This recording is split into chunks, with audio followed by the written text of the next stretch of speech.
put your loving on me. Put your loving on me. I don't like no whips and chains, girl. You can tie me down, but you can put your loving on me. Yeah, put your loving on me. Ben, baby.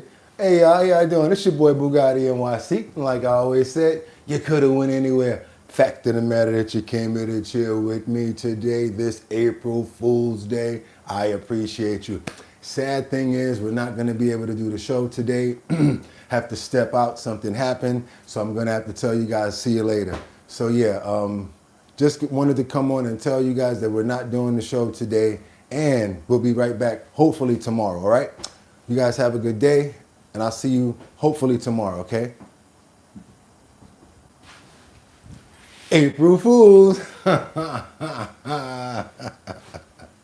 What's up, everybody? How's my audio sounds? And it's your boy Boogotti NYC. Like I always told you, could have went anywhere. Fact of the matter that you came here to chill with me. I appreciate you. How's everybody doing this April Fool's morning? Hope you catch somebody out there with a joke, with a little something to make them laugh. That'll be something really nice for today. Just something to make everybody laugh, something to put a smile on everybody's face. How's everybody's doing? How's everybody doing? Good, I got somebody. There you go. I got Jeffrey. At least I got somebody. That's what I'm talking about. It's April Fool's Day. How's everybody doing right now? It's your boy Boogotti NYC. Could have went anywhere. Fact of the matter that you came here to chill with me. I appreciate you. It's hump day. Let's get it, you guys. I think it is, isn't it?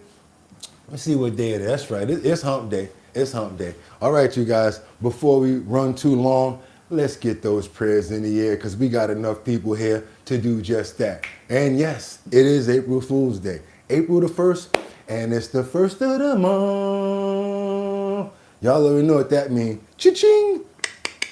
Landlord want that dough. Let's go. So we got to pray for that. Pray that everybody got their dough together for those bills. Pray that everybody's straight and everybody's gotten it all taken care of. Everybody's healthy.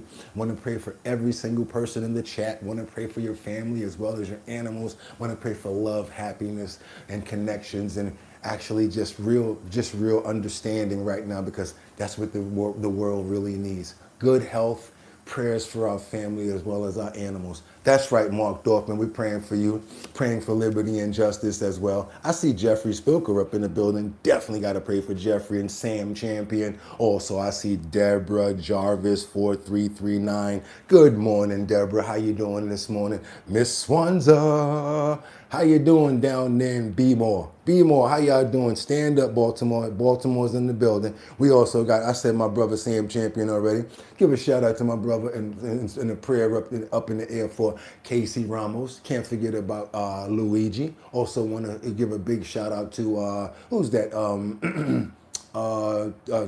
Terry and Mega Dub. Can't forget about other people that we try to remember everybody as possible, but we can't remember everybody. Miss Swans is here. We got Terry up in there. Also, where's Batty Land at? Definitely got to pray for her chiming in from Grand Rapids, Michigan. That's right, you guys. Already. Who else? We got Sweet RV Adventures. I also see Britt. That's it right there, you guys. Good morning and amen. It's time to get into it, you guys. Let me get this audio straight. Let me really get dialed in with that monitor back there to make sure that we're good. Let's get it, y'all. It's hump day. Let's go. Let me get this audio straight. Hope everybody's ready to go. I got a good show lined up for you. A lot of trending topics, current events, and much more. Hope you guys have been enjoying the health and wellness section. We were able to pull another one off last minute, and we're blessed. That's all I can say. We are blessed. Get this camera straight just to make sure that we're good over here. Think that's actually good, but I'm gonna go a little greedy and try to take a little more so we can really get more of the screen in there. Try to get that over there about so, like that. That right there make me feel a little bit more comfortable. Also, let me see what I got going on my heights over here and on my levels. All right, so we can level that off over there like that, like so. See how we doing now. Yeah, that's a little better. That's a little better. Yeah, that's a little better. We can run with that for today. I'm not mad at that. Bring it a little bit down. You know, I ain't got to take the whole screen, got it? Okay, let me see what time we working with. What time are we working with? And guess what? Can't do that no more because I'm ready to go. They're ready to go. I said it's time to start the show. I hope you're ready, yo, yo, yo, yo, yo, yo. And we wind it up, wind it up, wind it up. It's 6 o'clock somewhere. Come on now. 6 o'clock, I know it. Kind of warm in here today, but we're gonna get through it. Let's get to work. Come on. You need another one? I'm ready. We're still waiting for this guy. Okay.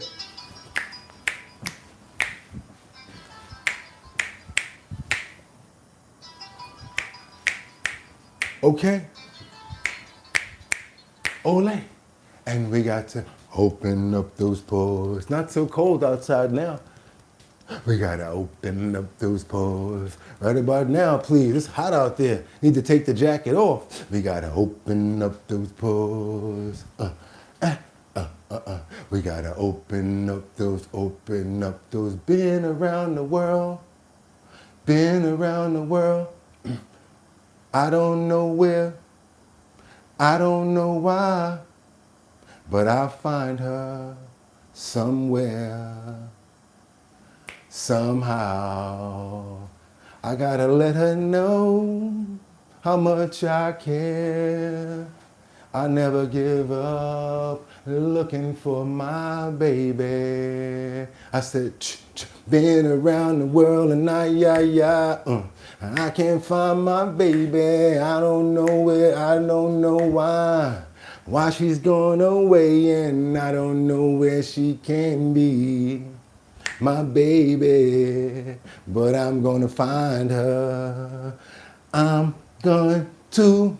We had a quarrel, and I let myself go. I said some things she didn't know, and I was so bad. And I don't think she's coming back.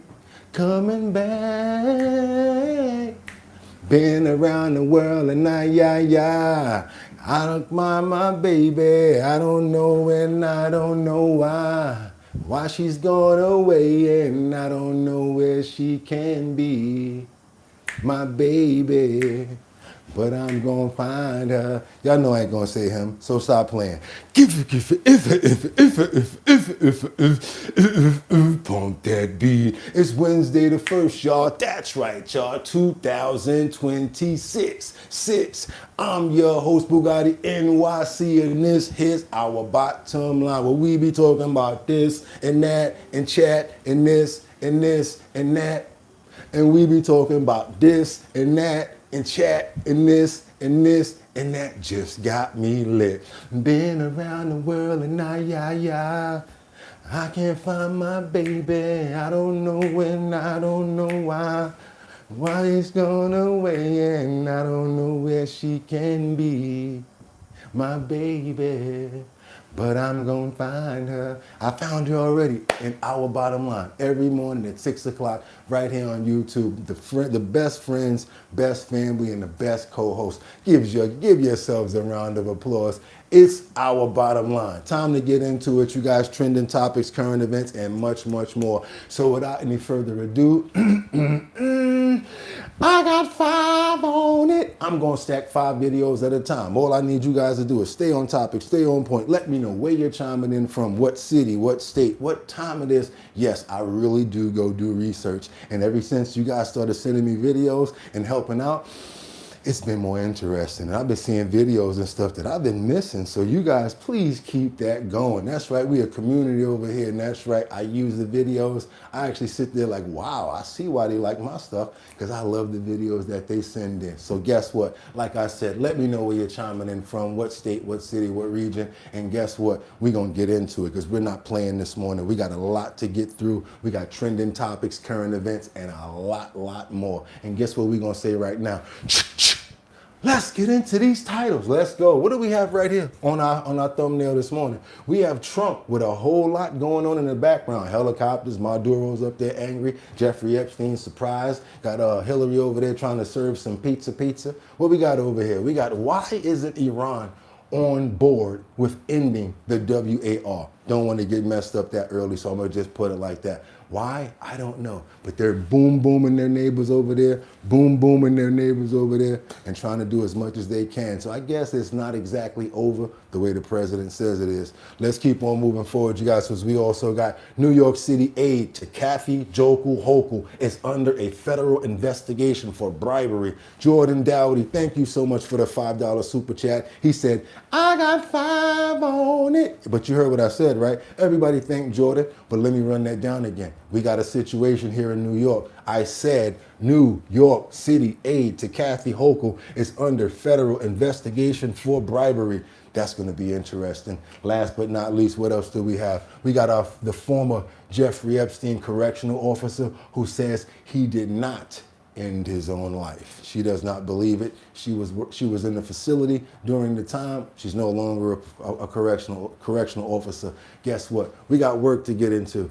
Get your water, coffee, tea. It's Wednesday, hump day. Let's get into it, you guys. Early morning, 6 o'clock plus. I know everybody's here to see this news, see what we got going on. Let's see what the president has coming in for us, hot off the press, as he's talking about breaking news, issues urgent warnings about the nation, edge Trump's emergency announcements.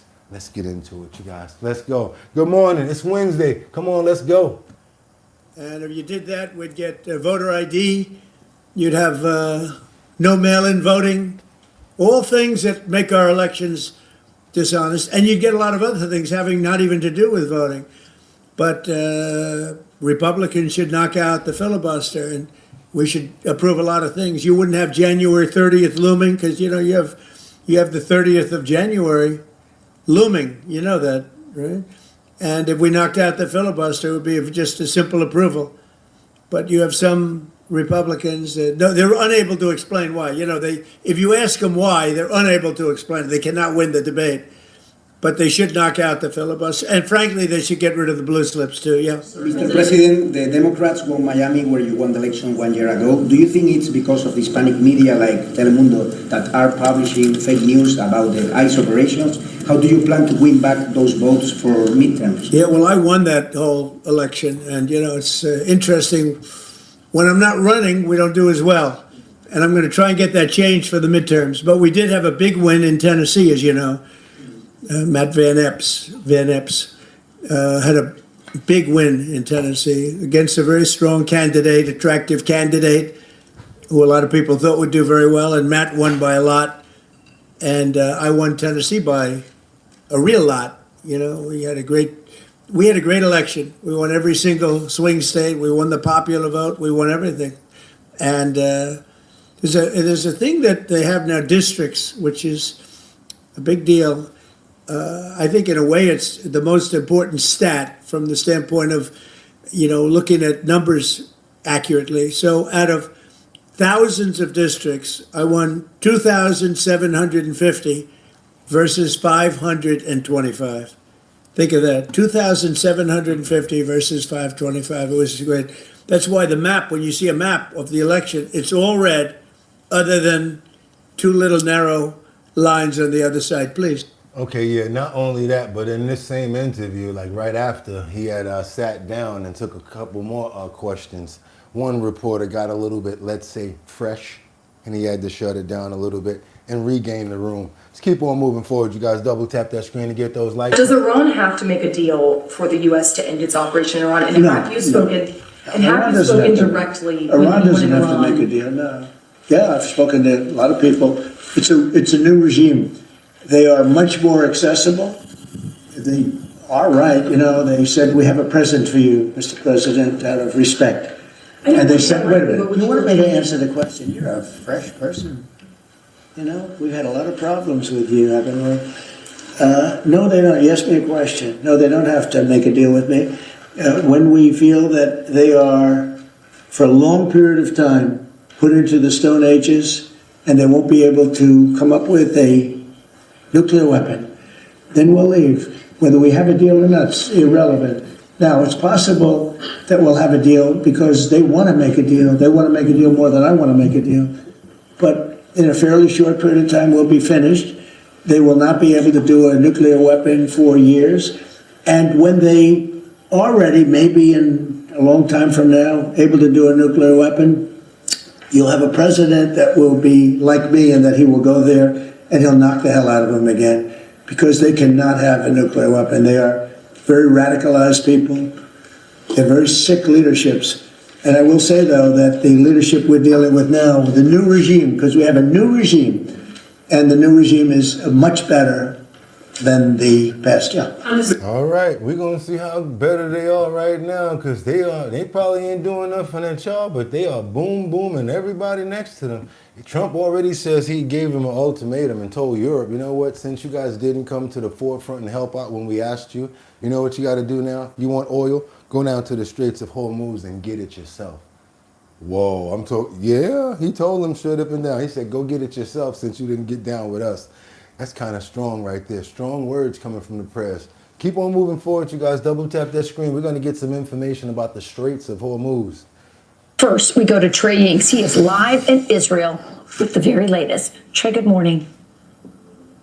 Yeah, hey guys, good morning. Just last hour, President Trump issuing a new ultimatum to European countries about the Strait of Hormuz. President Trump taking to Truth Social to say, quote, all of those countries that can't get jet fuel because of the Strait of Hormuz, like the United Kingdom, which refused to get involved in the decapitation of Iran. I have a suggestion for you. Number one, buy from the U.S. We have plenty. And number two, build up some delayed courage. Go to the Strait and just take it. You'll have to start learning how to fight for yourself. The USA won't be there to help you anymore, just like you weren't there for us. The president goes on to say, Iran has been essentially decimated. The hard part is done. Go get your own oil. Now, overnight, the United States hit an Iranian ammunition depot, reportedly with 2,000-pound bunker buster bombs. That, according to the Wall Street Journal. The president released some video on Truth Social overnight showing the massive amount of destruction outside the city of Isfahan. While the U.S. and Israel are ramping up pressure on the Islamic Republic, President Trump is still offering Iran a chance at a diplomatic solution.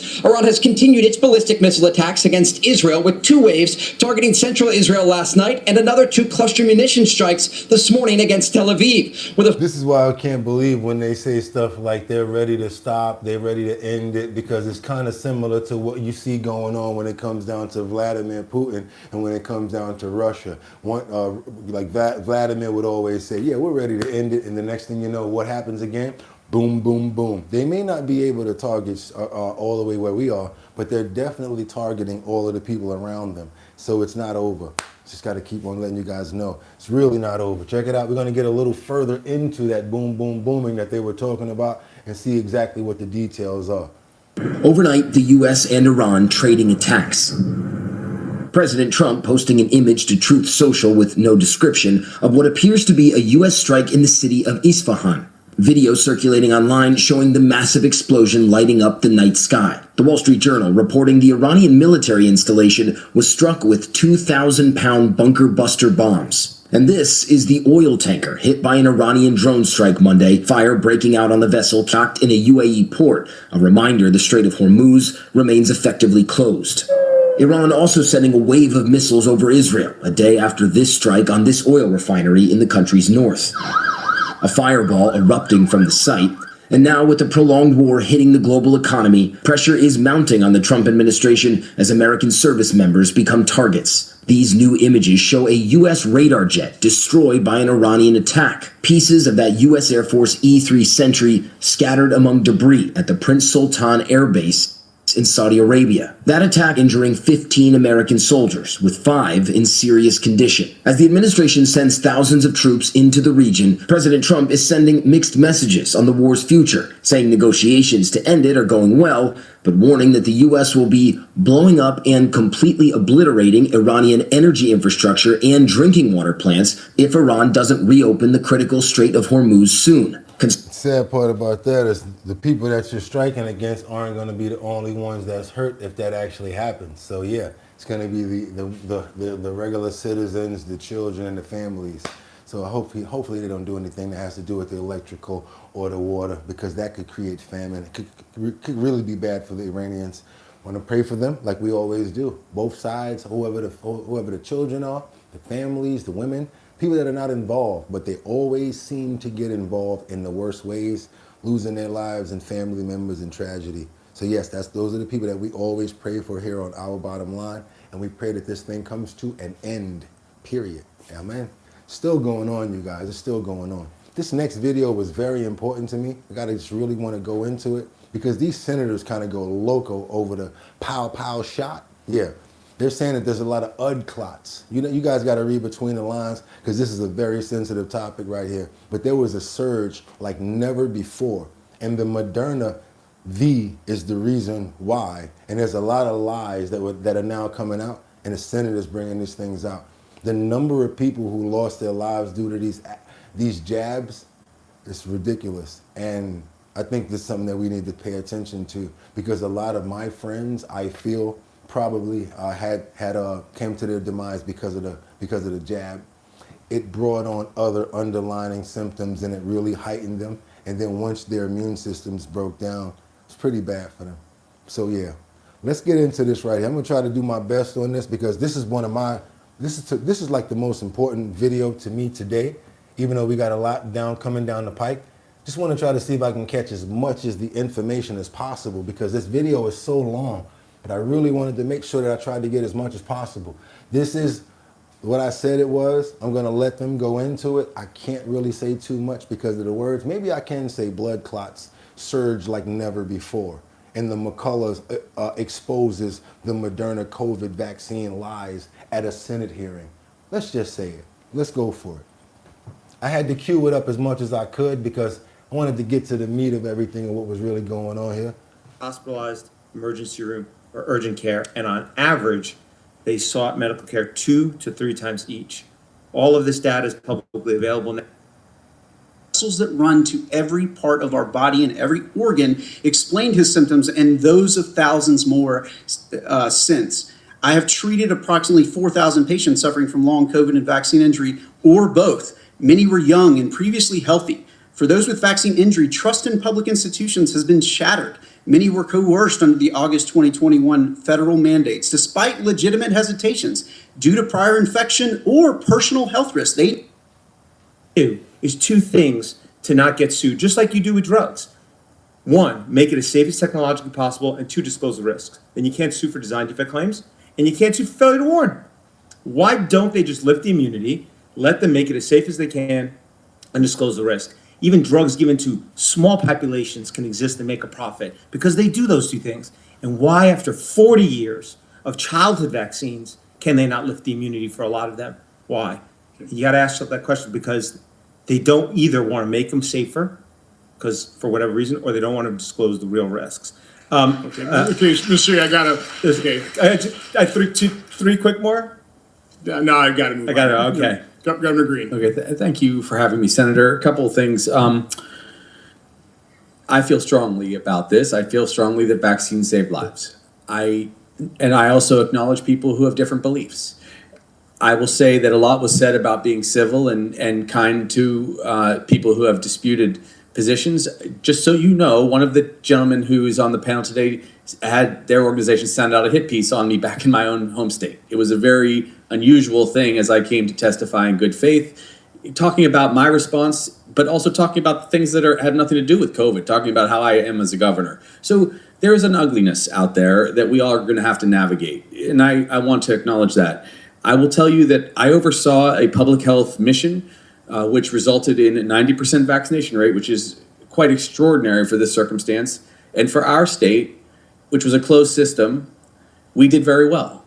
We had, and I will bring you probably to your dismay, a truckload of data and paper and information, and it will be compelling. So hopefully that will be considered by those who have different opinions. And I will consider their different opinions. But I will tell you this, I will caution everyone that as we go down the rabbit hole of possibly moving away from vaccinations or vaccination programs, be very careful what you wish for, because as a physician who is still practicing, as a person who has spent many, many years practicing for the public health service, mind you, we will be in dire straits if we walk away from vaccinations and science. And the last thing I will tell you is I sat in, I believe it was this room, it was a similar room for sure, listening to the Secretary of Health and Human Services prior to his swearing in talk about how he wouldn't even walk away from his professional life and his profits based on the work he's doing. And I'm not trying to demonize him because, as I've shared with you, I believe in some of the things that he supports. Again, we're the little people in this debate and argument. You know, the side, you know, the other side has all the dollars. They've got the media. They've got the bullhorn, all that kind of stuff. These are the little people here. They're being crushed by it. They've been crushed by it, but they've stood tall, and I appreciate that fact. But that being said, I'm not buying. You know, I don't just blindly say, okay, you said that, so that's what it is. I'm asking all of them, all of you, provide the science. Be willing to debate. I'm hoping on my next hearing, because we did this in my events, we always invited the federal health officials. Okay, now probably need to get the federal health officials from the Biden administration. They're the ones kind of responsible for a lot of that. These efforts to undermine the public's access to information, my oversight work. I immediately issued a subpoena to HHS when I became chairman of this committee. The subpoena records I am releasing today, which are discussed in the interim report, do not contain FOIA redactions and will finally provide the public a more complete understanding of the Biden administration's awareness of the risks of myocarditis following COVID-19 injection. So now here's a brief timeline. On February 28, 2021, Israeli health officials notified CDC, quote, of large reports of myocarditis, particularly in young people, following the administration of the Pfizer vaccine. Again, that's February 28, 2021, 2.5 months after the emergency use authorization. On April 12th, over a month later, a DOD consultant raises concerns to CDC and FDA officials about their ability to monitor and track cardiac-related adverse events. The consultant notes, quote, if you do not ask, you will not see it. But does that mean it does not exist, unquote. Around the same time, in mid-April 2021, CDC officials discussed safety signals for myocarditis, quote, for myocarditis with mRNA vaccines, based on DOD and Israeli data, but do not take immediate steps to warn the public.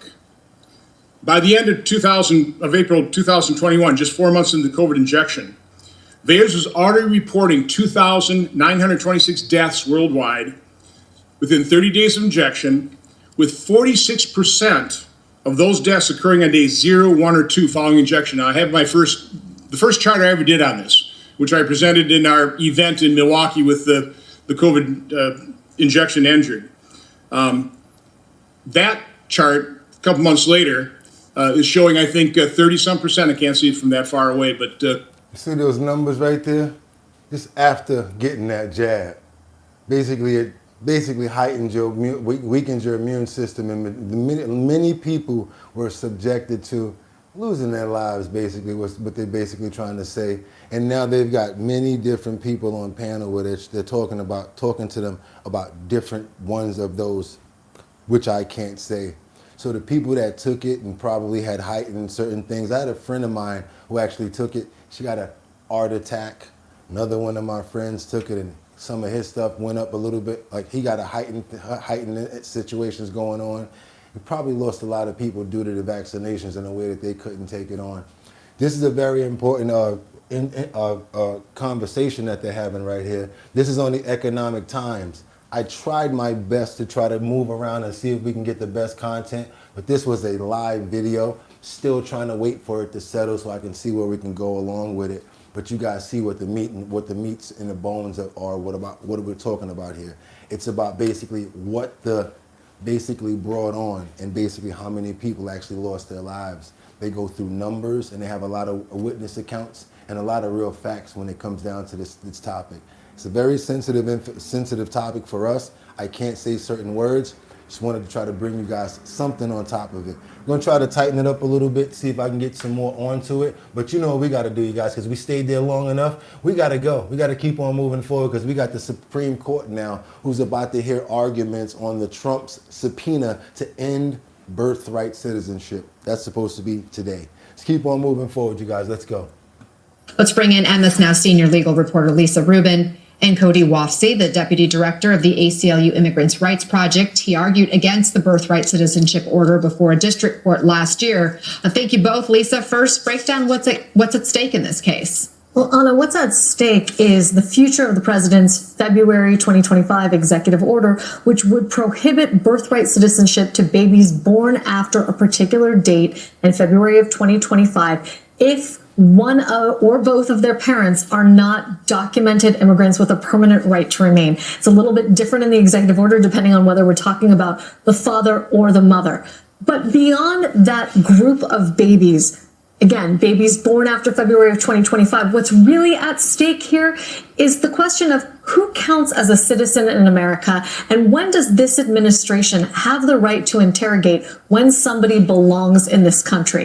If you sort of move out concentrically in rings from the people most affected by tomorrow's decision to the people who would be affected if it's taken to its logical conclusion, there are millions of people in this country who could be affected by its reasoning. And of course, there is precedent in this case, and it's hard always to really predict where the justices will land, especially before we even hear arguments. But there have been comments and other written remarks that we've seen from these justices in the past on this issue. So bring us that. Give us some, I guess, light that we can maybe see if they continue to pursue in the same fashion tomorrow. Well, in a fashion, this case has already been before this court. But the last time it was here, the question was, could there be a universal or nationwide injunction against the application of the executive order?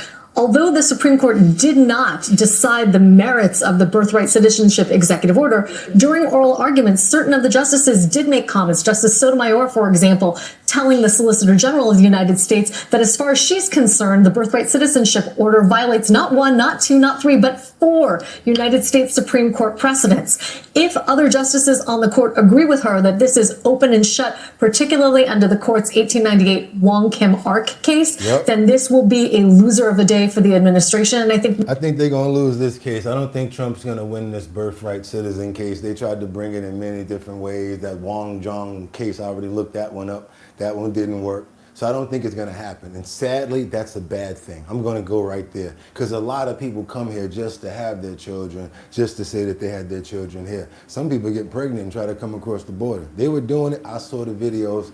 I don't care if y'all get mad. It's true. They try to they get knocked up, and then they come on over to the United States so that they can have an American baby, and they try to stay over here off the baby being here. It's crazy. That's how they do it. Y'all can call me what y'all want because I done seen it and I done had it in the videos that we've shown here before. Let's keep on moving on over to somebody that you all know and you love. Because I can tell by the way that you guys put all the hearts in the chat every time she steps up. Yeah, I'm talking about somebody that you know and love out there in Minneapolis.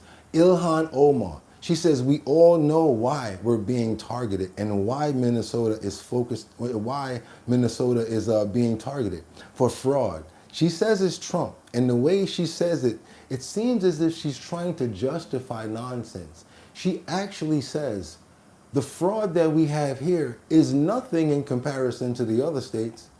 Does that mean that you're trying to say that fraud is okay because it's less? I don't know what she means by this, but I want you guys to pay close attention to the words and what's coming out of this lady's mouth. Check this out right here. And I don't know why you love her so much because I don't know. She's not somebody I particularly care for too much. Thank you so much for being here today. I'm bringing a question in from someone else. We noticed that ICE was at our local church by Hy-Vee taking pictures of the building and spending the day there. Our concern is due to fraud all over the state and anywhere else. Are we going to be cut off on our food supply because everyone else is causing an issue? So they're extremely worried about their food distribution. And so are we as a community. Right now, we are feeding about 60 families in our community alone and going as far as Bloomington, Brooklyn Center, and anywhere else anyone asks us to bring them food. So the question was, what's next? And is there a concern for big food distributions such as theirs? I don't think there is a concern for food distribution. We haven't really heard anything in that regard. We know that the administration says they are targeting us for fraud, even though there are a lot of states that have higher numbers of fraud than us. We also know that there are states that have higher numbers of undocumented people or people who are on retainers to be deported or for. What are you talking about? Let's rewind the nonsense to prove that you're not saying absolutely nothing. Well, you know, yeah, they're targeting us for fraud. First of all, she's talking about food. What are you talking about?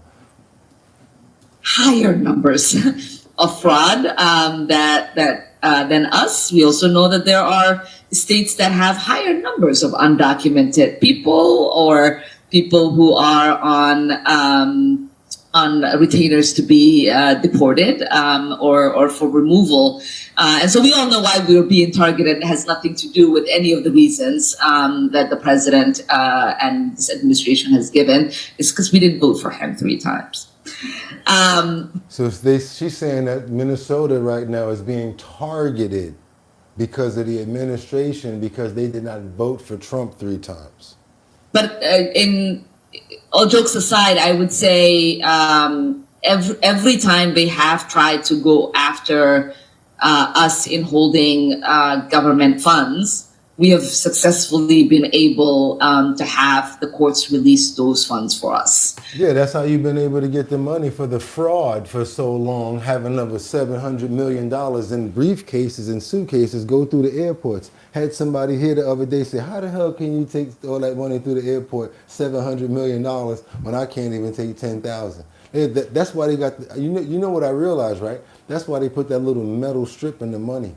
Because once it gets over a certain amount, ding, ding, ding, ding, ding, he's ringing at that high level of metal, you guys. Let's check what's in there. Oh, you got that money. We're not stupid. Let's keep on moving forward. Double tap that screen and get those likes up. I really would appreciate it. Let's get those likes up. Let's get up to 500 today, you guys. We got a good show lined up. Let's do it. And I know we can do it. Let's go. We got to get on over to see. Oh, my God. Not her again. No, no. Oh, no, I'm sorry. This right here is a true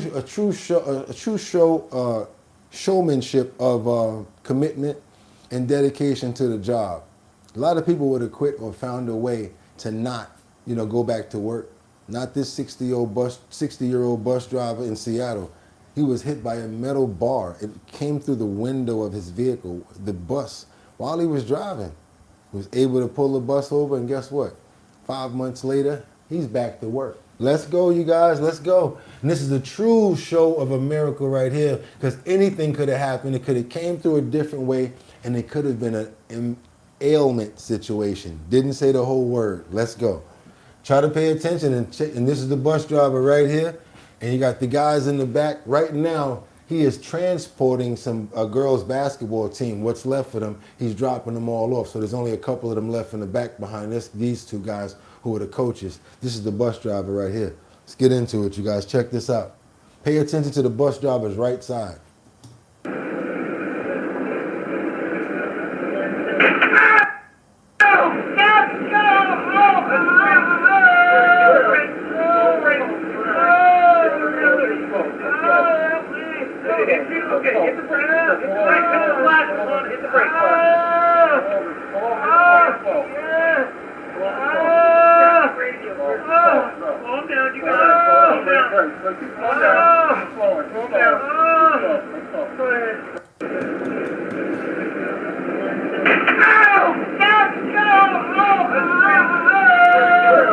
Sorry, I had to show the people that didn't see it.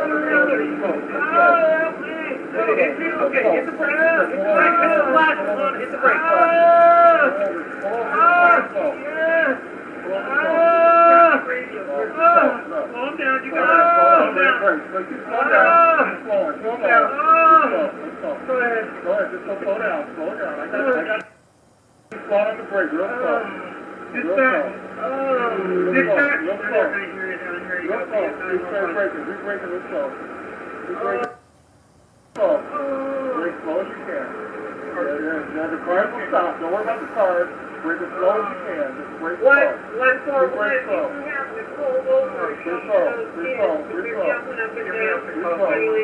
Hey, you got hit. They're not going to hear you from here. I don't think you're able to get on the phone. Mark, take care of here. Fire and medical. I'm on 405. I'm on 405 at the northeast. On the wrong lane. The driver's injured. He got the windshield is broken. He got hit in the chest. Okay, you're on the wrong lane. Yeah, something that we none of us can explain or expect or know that's gonna happen, you guys. You know, we never expect for something like that right there to happen to us. We never would expect that, you guys. So guess what I want to do? I want to pray that he was able to get over that. He's an older man, as you can see, 60 years old. Glad that the other two gentlemen, the coaches were there to take over, to help him out, to pull over, because that could have been real bad, could have caused more incident or more injuries had he panicked. Just want to pray for him, and I'm glad that he's able to be back to work. Believe it or not, he is back to work. Amen. Let's keep on moving forward, you guys. We got this little, how do they say it? A little bit of trolling going on here. Yeah, but it's in an area that you wouldn't believe it. We got a situation where these these Israeli WAR with Iran going on, of course. We got this Iranian embassy who shares a mocking video targeting Tel Aviv. I guess they're like hanging out there, showing what's going on in the background. This is not AI. This is like a spoof video that this guy in the army was playing. And he basically is drinking pomegranate while he's floating down the highway right now, doing some selfies. Supposed to be doing something else, but I guess he's like just ribbing them, showing that they're still at it, and they're thinking that's a joke. It's not even like affecting them. So he's out there just skating on a skateboard, got the selfie stick, and drinking pomegranate.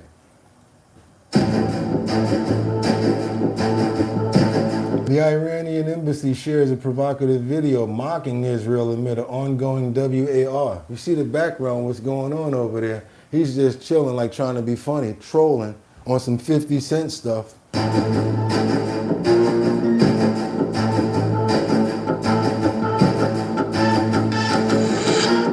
Now the viral clip jokes pomegranate juice improves the accuracy striking Tel Aviv. Now you see that's bad right there.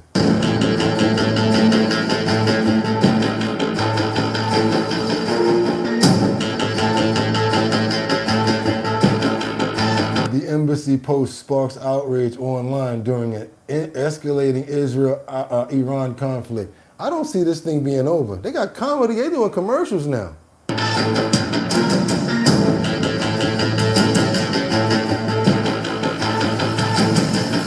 Even if it's AI, it don't matter. They're still back at, they're not stopping you guys. So let's see what's going on over here. Let's keep on going. They're going back and forth at it. We're going to see how this thing winds up. Let's get on over to Atlanta. Imagine being on a flight and the next thing you see when you look out the window is the motor on fire.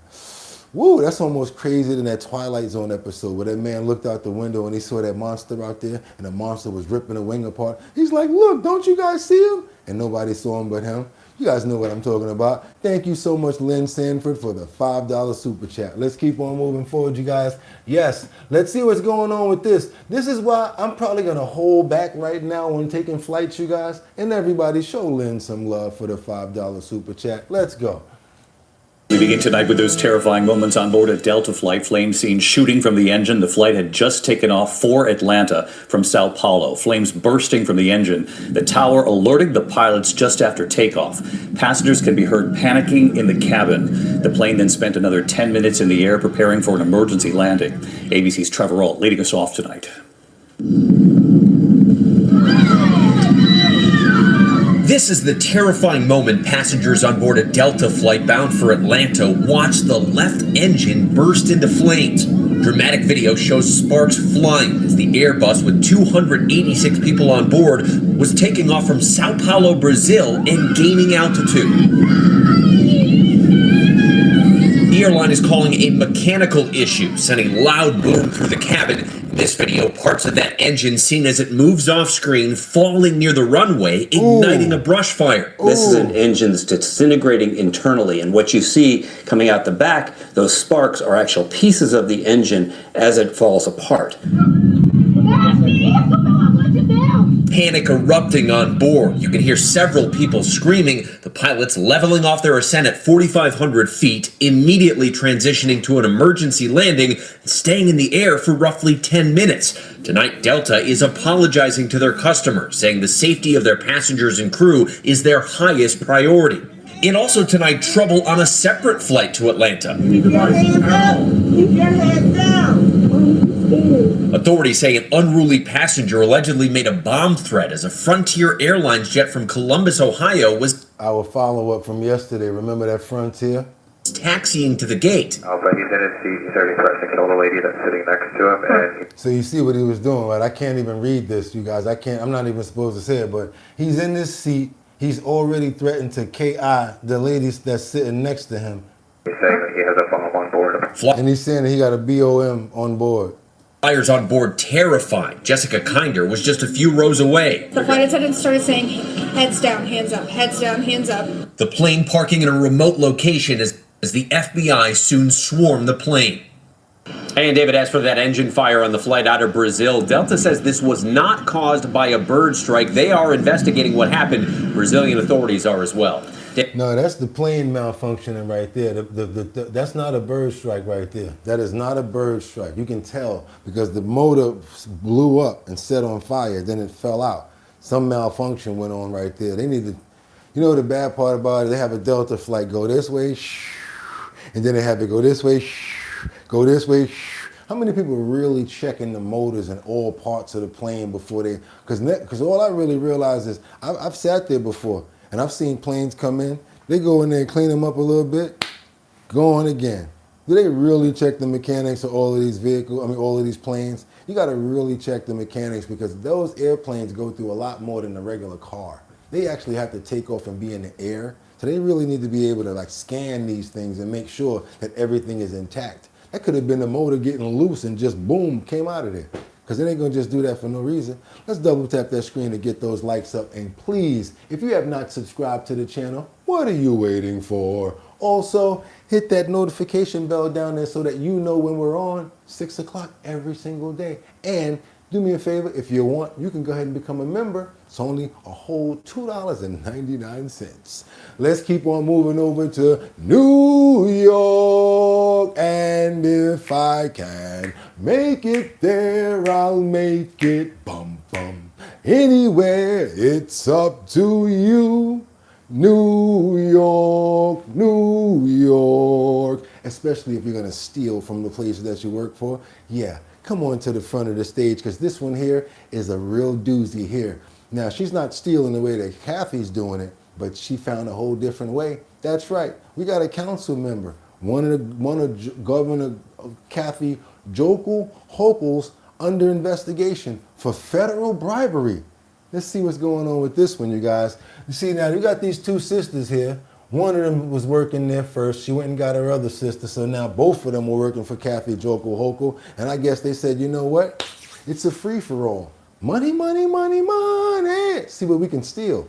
So we got some bribery stuff going on here. Let's see how deep this goes. Prosecutors are now investigating whether a New York City council member and her sister, an aide to Governor Kathy Hochul, accepted bribes or kickbacks. Elijah Westbrook joins us live from Lower Manhattan with more on this developing story. Elijah.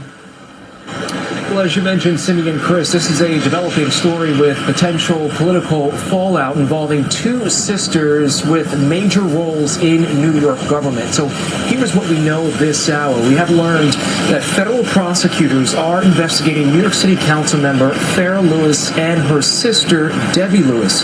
According to the Associated Press, investigators are looking into whether the two accepted bribes or kickbacks tied to city funding for a migrant shelter provider.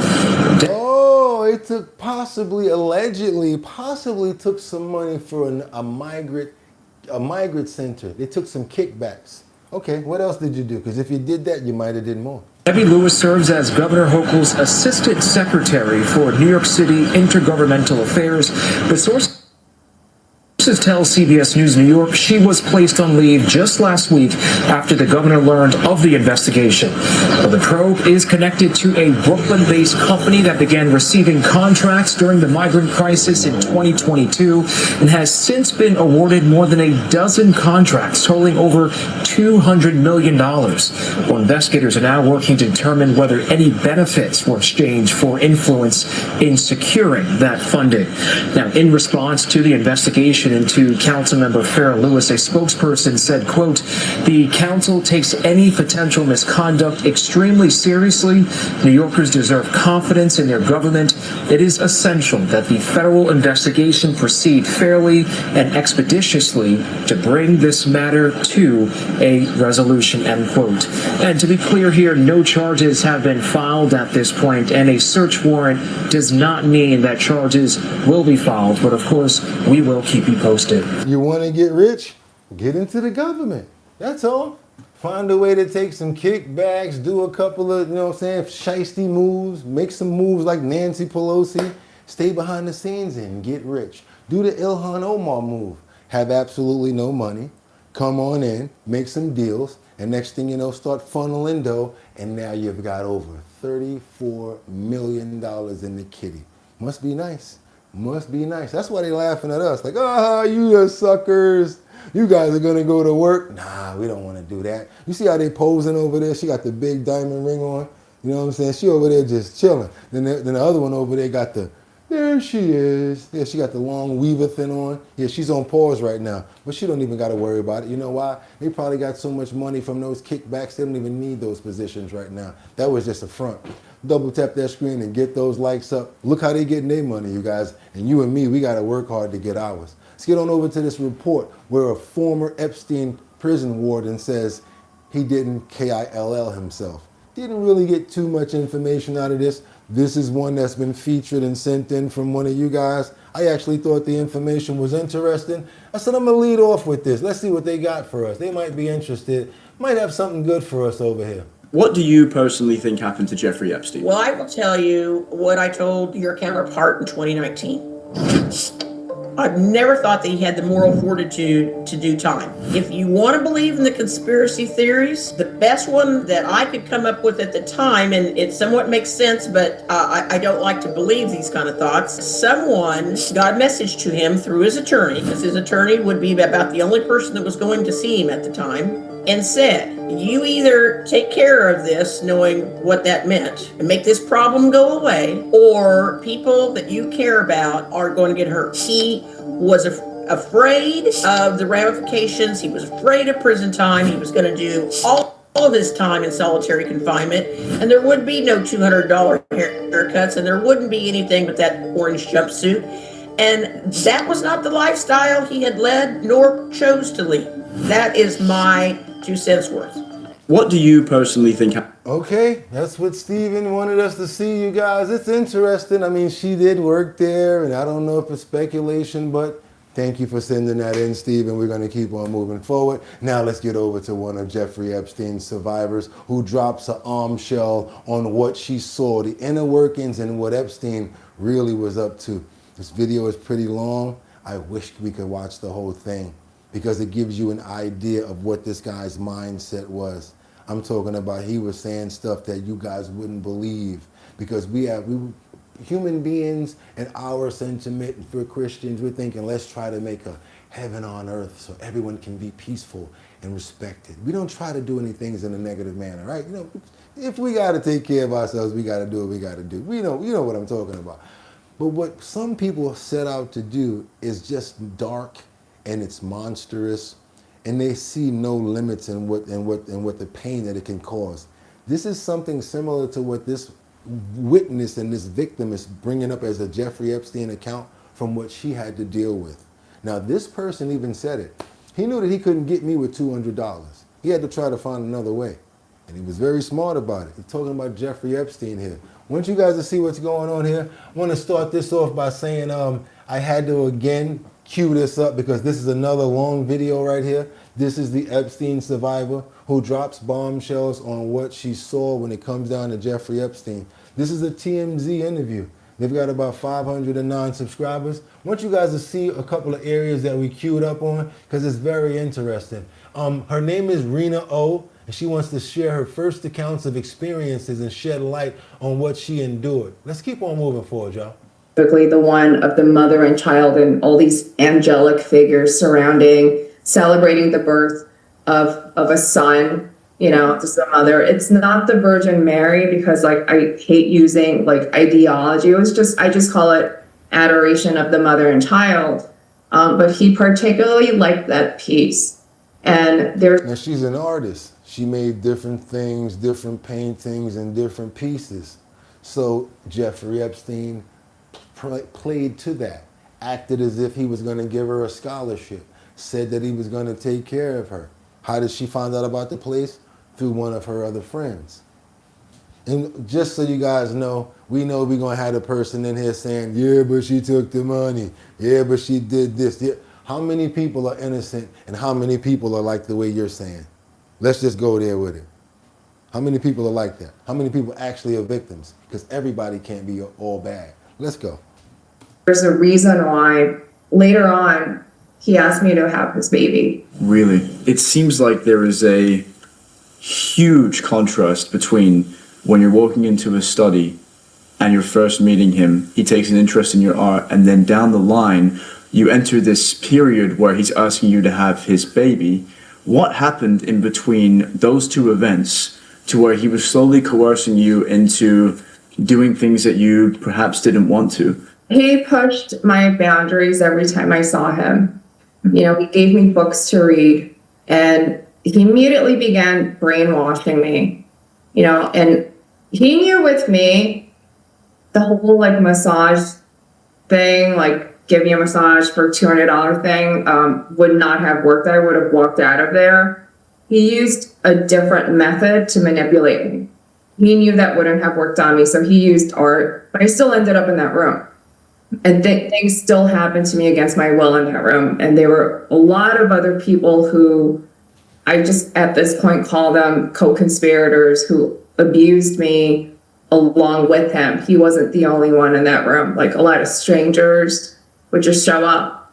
I don't want to go into the details because I'll you know, disassociate and I want to stay present. So I don't like talking about the details. By giving me books to read, he indoctrined his ideology, and his ideology was a polygamous empire that he told me he was planning on building. Like it's, you know, in the beginning, I read the books. I thought it was just an idea. I was studying history books, you know, he kept talking about it, and most of our conversations revolved around this harem. And I know like in other countries, they call it the harem, but here in America, he called it harem. That's why I pronounce it that way. He told me I was going to be a favorite and I was going to be part of Babylon. So now going back to the religious artwork that I made and him telling me I was going to be part of Babylon, at that age, I had no idea that Babylon is the most grotesque, disgusting, unholy place that is mentioned in scripture in the Bible, in the Old Testament and the New Testament. I sincerely believe that this is what Jeffrey Epstein was truly doing here on this planet. He was building or rebuilding Babylon. He was bringing back hell on earth. Because if you read the Bible, you know, the children of God, they're looking to build heaven on earth, a peaceful place. And he was looking to build the opposite of that. And he told me I was going to be a part of it. And then as he handed me the books, from that day going forward, he constantly talked about me having this baby with the Sultan. And he was the Sultan, obviously, in this Babylon world that he built for himself. Just hearing, you know, your firsthand account of how you were coerced into doing those things is absolutely sickening. I'm so sorry. But I want to commend you for being able to sit here today and talk to me about it. So It's very brave of you, and thank you so much. Okay, you guys, there's a lot more in that video. I'm not going to cheat you guys like that and act like that's the end of it, because you can go watch the whole thing. I'm telling you, you need to, because you're going to get a whole different outlook of where this fool was trying to go. Some of the people in the comments, yes, you know what some people say? She doesn't want to go into the comments, I mean, into the details. A lot of people here said as soon as they would have heard that word, I see you up there. As soon as I would have heard that one word, I'm out of there, straight up and down. There's a lot of people with a lot of different comments up here. Yeah, you got exposed to this when you're being fast. You see that? Monique, so true. Yeah, I'm paying attention to what you guys have to say. He also targeted, I also see non-believers and readers of the Bible. There you go. All of them Rastafari. See what I'm saying? If you guys know your scripture and know what's going on, probably wouldn't have happened to you. Probably wouldn't have happened to you. So yes, Epstein survivor drops bombshells on what she saw. That's why we can take some accounts from them. But then we have to also remember too, you guys, some of them are naive. Some of them don't have the money to do their life goals, and there's certain things. And if it seems like this rich billionaire wants you to do it, going to look out for you, you actually might fall into it. The only part that really bothers me is like after you want to get into it, there's once you get caught out there and you get outside of it and you stand back and you try to look at yourself, you're never the person that you were once you came there. So that's probably why they wind up continuously falling in, doing the same thing, because they're already in the mix. Sad situations here. And people that prey on young people like that definitely need to be where he was going to go. Definitely need to be there. So y'all do me a favor, double tap that screen and get those likes up, because now we got to keep on moving, because that's what we do around here with Our Bottom Line. I'd appreciate if you can subscribe to the channel, become a member, hit that notification bell down there so that you know when we're on. And I do want to pray for discernment. I want to pray for all of our children, all of the vulnerable, all of the runaways, and all of the people that are out there that ever dealt with situations where people manipulated them and used manipulation against them, because it's not right no matter what you say. And thank God, and we pray for the people that are being protected, and as much as we can, we try to do that. Amen. Let's keep on moving forward, you guys. We got to get on over to France, because now there's these the Freedom Lodge Afia. That's what they call the Freedom Lodge Afia is on trial. We're talking about 22 people have gone on trial over this Masonic Lodge related murders. France Freemasons Lodge Afia. Can't say some of those words, I'm going to let them say it. So we got over 20 people that are going on trial over this lodge-related murders. Let's go, you guys. 22 people have gone on trial in France on charges of murder and other serious crimes, centered on members of a Masonic lodge accused of running hit squads. Those in the dock include 4 military personnel from France's Foreign Intelligence Service, 2 police officers, a retired domestic intelligence officer, a security guard, and 2 business executives. One victim, who survived 2 assassination attempts, explains the consequences of the attacks. Trouble du stress post-traumatique dont je n'arrive pas à sortir en fait depuis 6 ans. PTSD for the last 6 years. It came back as in an episode. Ça revient par épisode. Cancer. Et puis Cancer, and then being pushed out of my professional as well. Marie-Helene Dini, survivor of the A Nation attempts. puis exclusion de ma profession également. Voilà, ça fait quand même There you go. It's quite a lot to deal with. beaucoup de choses. Most of the accused, aged between 30 and 73, have no previous criminal records. They are accused of murder, attempted murders, aggravated assault, and criminal conspiracy, all on behalf of a mafia network inside the former Athener Masonic Lodge in a Paris suburb. I guess that's the Sopranos. That's the French version of the Sopranos right there, y'all. That was Tony, that was Meadow, but that's the France version right there. They got a Paulie Walnuts and everybody. Do me a favor, double tap that screen, because like I told you before, we go everywhere. We got people from France over here, so why we not doing their news too? Y'all ain't special. Y'all can't look at a one episode or something going on from France. Let's keep on moving forward, you guys, because we got to get on over to Long Island now. And I already told you, just because someone is a family member does not mean that you need to have them in your house. I'm not talking about that uncle that eats up all the food and drinks up all the Capri Sun and don't do nothing but play PlayStation all day. I'm not talking about him, because he's actually more safer than this one I'm talking about. I'm talking about the one that you know is a little cuckoo for Cocoa Puffs, and you still let him stay in the house because, oh, he family and I love. Okay, I told you guys about this before. Or you know what else you do? You go let him stay with the grand aunt or the grand uncle or whatever like that. Next thing you know, he's in there errorizing them. You guys, let me tell you something. If, one of these days you're going to realize when I tell you, sometimes you got to let people go all the way. Sorry, they can't stay here. You just got to do it. Let's get on over to Long Island. We got this 18-year-old who's been charged with the with a murder of his grandmother's friend. This one here is one of those kids that we mentioned, that I told you, mentally sick and should not have been in the house in the first place. Told you guys already. Let's go ahead and double tap that screen and get those likes up. I'm tired of seeing these stories. I'm tired of seeing these after effect stories where they already did it. 18-year-old Noel Bermudez Chin is being held without bail, accused of killing his grandma's fiancé, Joseph Falvo. Cecilia Bermudez, the defendant's grandma and victim's fiancé, spoke to News 12. I miss him so much. I love him all my heart, and he loved me the same way. According to court documents, Bermudez Chin said in a video confession, quote, I threw hot water on him and stabbed him 5 or 6 times in the back and then stabbed him in the stomach. The prosecutor said it wasn't just burning water, but oil too. The defendant's brother said he has schizophrenia. He's my little brother. He's been struggling for the last couple of years since his diagnosis. See, this is the problem right here. You hear how he talking? That's the problem right there. You got a Teddy Pendergrass. Let him go. Bye. Can't, no, because I'm not going to have you around mine to do that. Because I'm going to do something to you.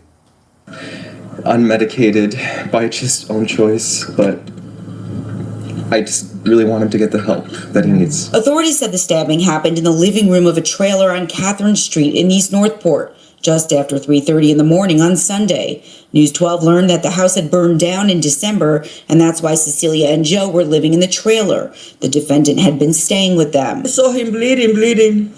Oh my God, I tried the best I could to take care of him. The prosecutor said after fleeing, the defendant called 911 and admitted that he poured boiling water on the victim and then stabbed him. He was apprehended in front of Northport High School.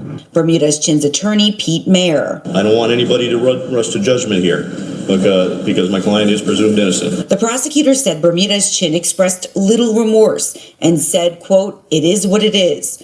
Reporting from Central Islip in Suffolk County.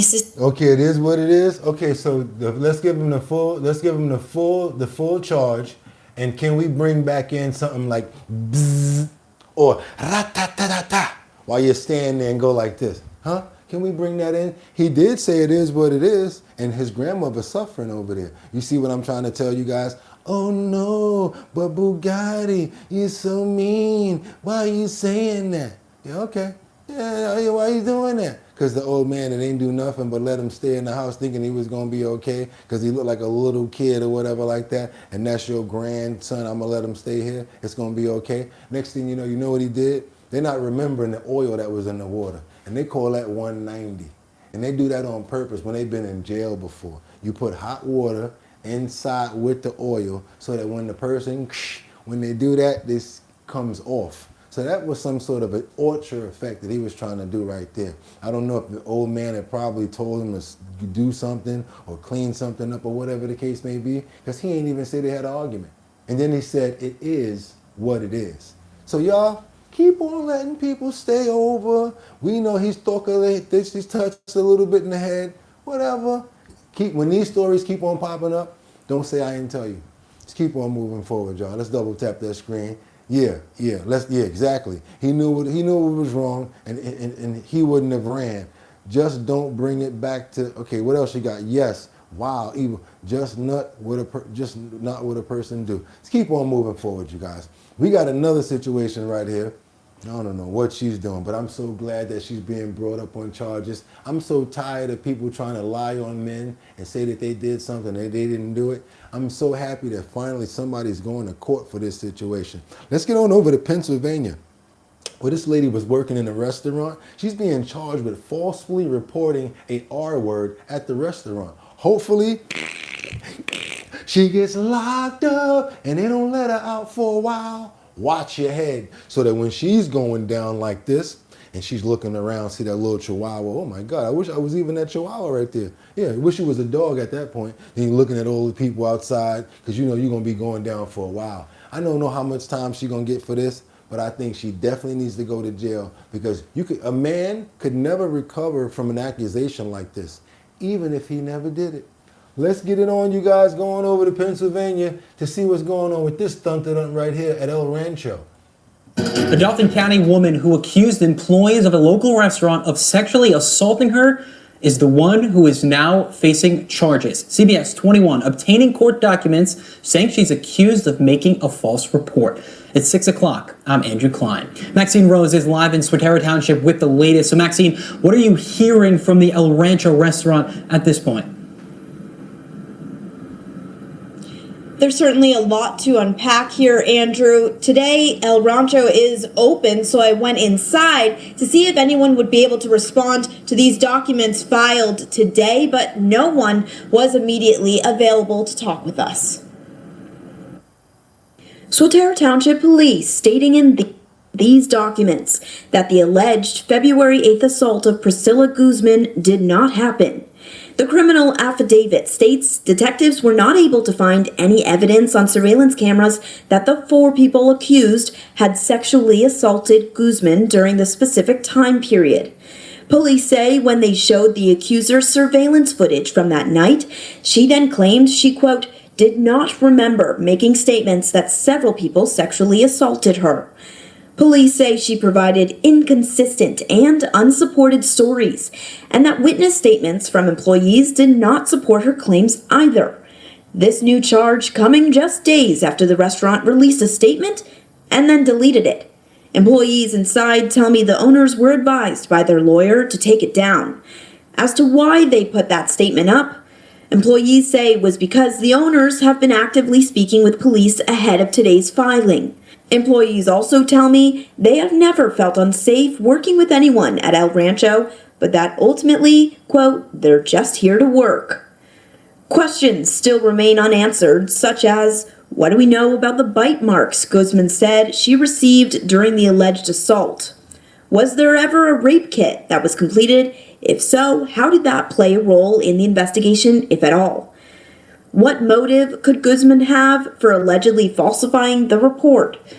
Trying to get people locked up because then she's going to try to do a lawsuit after that against El Rancho. Come on, we not stupid. Ask those questions to Swatara Township Police, but they declined to give any additional. Oh, I can answer a couple of them myself. Let's go. I know how janky people get down. You want me to try? Okay, here we go. Let's go. What do we know about the bite marks? All you got to do is get a fork and do what you got to do. A fork or spork or whatever like that. Now you done made yourself some bite marks. A janky person to do that. Look at that. Women lie on men all of the time. Agents of choice.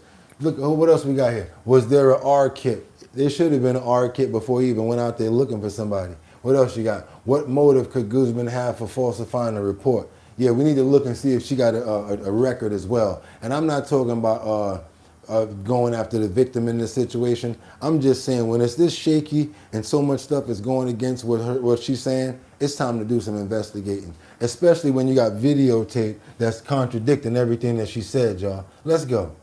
Like I can see a couple of cars behind you on either side. Is it, packed like normal? Is it, falling off? What's business been like? Have you heard from them at all? Thank you so much, Hakeem. Thank you so much. Yeah, it's a great question. You can take a look behind me here, John, if we could just show kind of what the parking lot looks like. Obviously, you're seeing some people come in and out. When I was here earlier, there was not as many people here, and the people that we did speak with who were, grabbing lunch here just said that they were either from out of state or that they just, I've seen the reports online, but I wasn't really sure how to feel about it. So, they're coming really just for the food. Could be hurting their business. You see that right there? That's not a good thing for people's business. And especially if she did something like that, yeah, she deserves some jail time for that. She definitely deserves some jail time for that. Come on, you guys. We got a father of 3. Chicago. He was looking for a stolen car. Next thing you know, pow, pow. Let's get on over to Chicago. Yeah, Chicago, come on to the front of the stage. Haven't been showing too much of what's going on out there. But we got a father of 3 who's been pow-powed down as he searched for his stolen truck. The family desperate for answers, offering a $10,000 reward now for information leading to the arrest of the killer who took the life of their father who worked for UPS. This is Michael Hunter. He was simply trying to find his car that had been stolen when he was shot and killed early Sunday morning in Auburn Gresham. NBC5's JC Navarrete on the story in our newsroom with the family's message tonight. That family just looking for justice.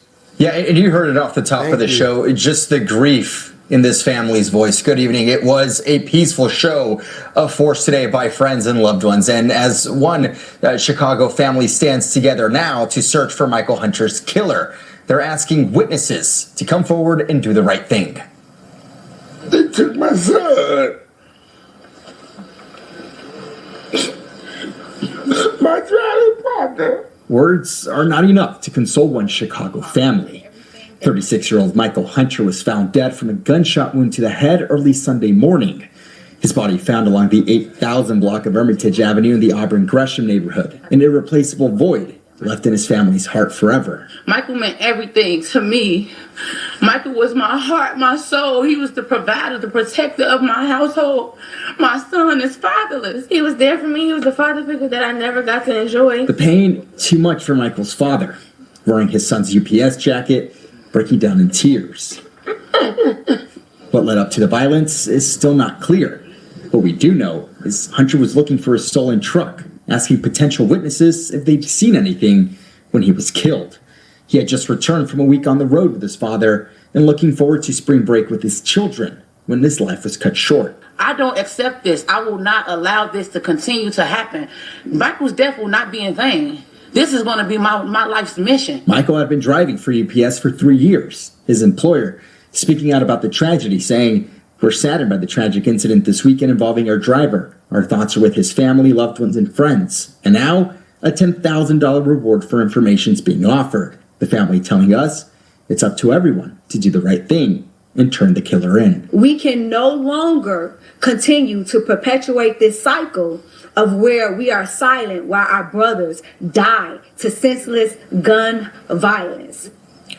Hunter leaves behind 3 children and a grieving fiance. He had just bought his family a home last year, and the truck he was looking for, I'm told, was his dream car. Stephen. So much sadness there tonight. Jace. Got his stuff for UPS, man, of working, delivering boxes and bringing people their packages, not being a crook, not a thief, none of that.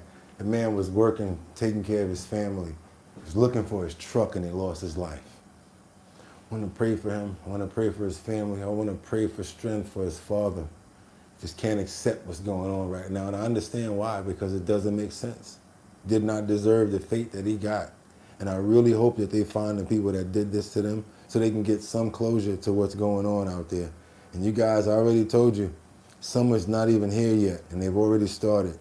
Please be careful. I'm not trying to incite no fear at anybody, but yeah, just be careful out there, because there's a lot of negative and demonic and monsters out there that are out for us, people like us that don't think about stuff like that.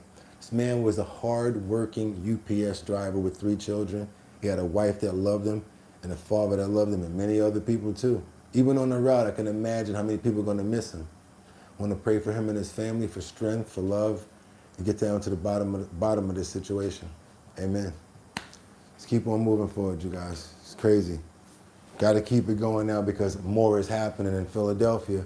We got 5 people that lost their lives, and 2 in West Philadelphia outside of a bar.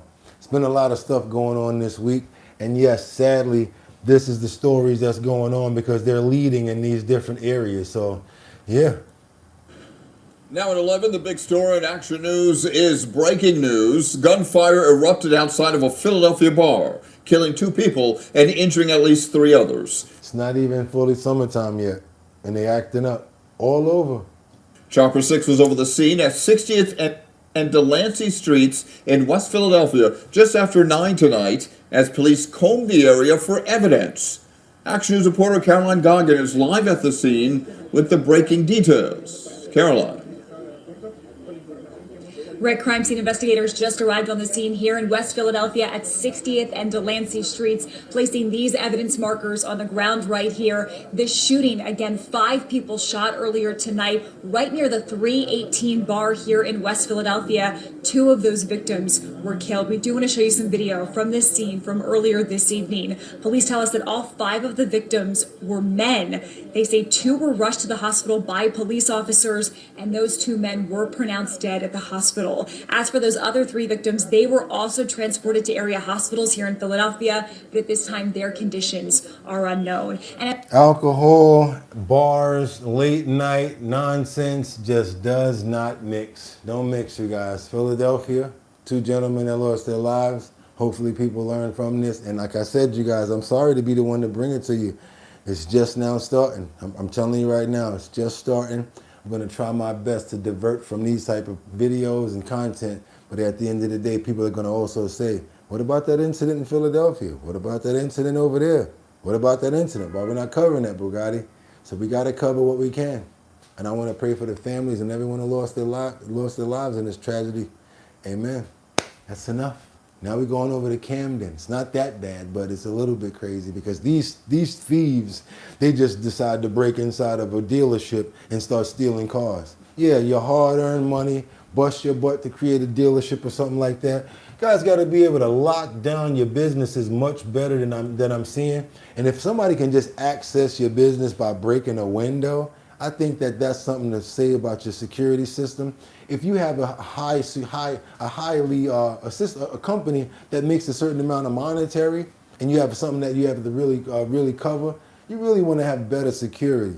So just breaking in the window and being able to take keys is pretty crazy. You need to have better security than that. So yeah, what's going on over in Camden? Let's go. Thieves prey on a South Jersey used car dealership. The owner tells CBS News Philadelphia at least 5 people were a part of a group that stole 3 high-end used cars. Now, CBS News Philadelphia's Joe Holden is live in Woodland, Camden County right now with all the I mean, unless business is doing that bad and you did it yourself, you know? details of this heist. Joe. Natasha, so the dealership here sits on busy Crescent Boulevard. It was around 6:20 on Saturday morning when a BMW X6M SUV pulls into the lot. Let's go ahead and have you take a look for yourselves here on this surveillance video given to CBS News Philadelphia. Now, we are at Safo Auto Group, and it shows masked individuals prowling about the parking lot. They're ducking and weaving around the lot. Why are you ducking if you got on? If you know you're already on camera? You're already on camera and you got masks on. One of them is seen with wire or bolt cutters. He breaks the window of the dealership. The owner tells CBS News Philadelphia they grabbed keys to 2 BMW sedans and an Infiniti sedan. Estimated loss is said to be approaching $35,000.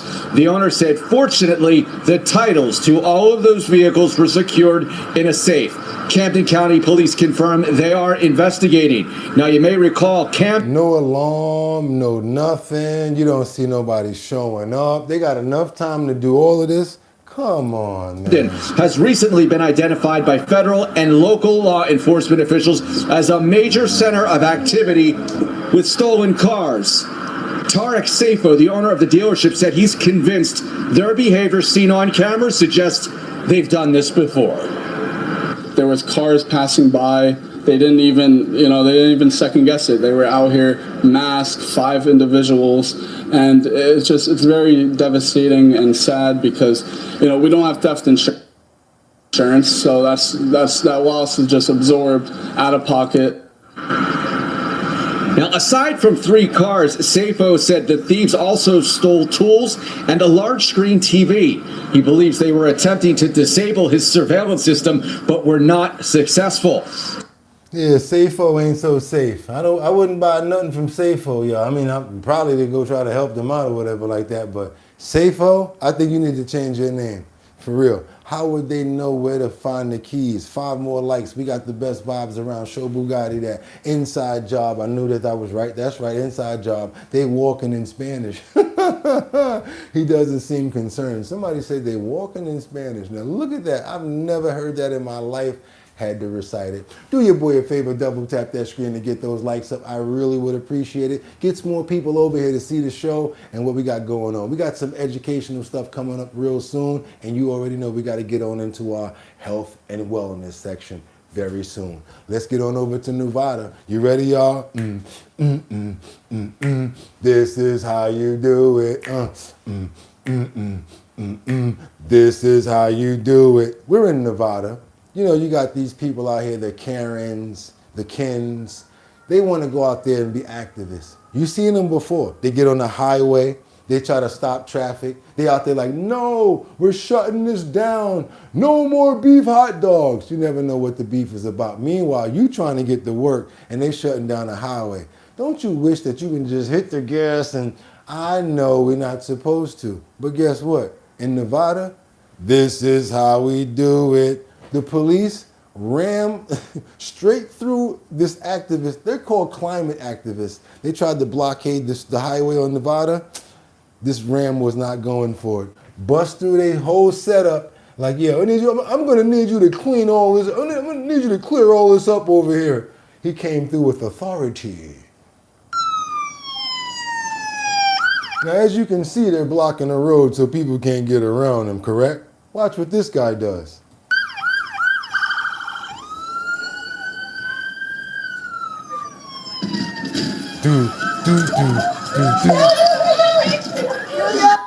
Now, the protesters were blocking the road towards the Burning Man festival, causing a traffic jam.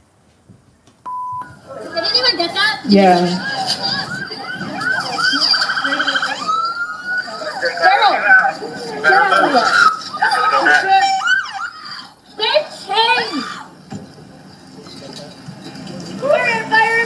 I'm gonna need you to clear all this up. Please!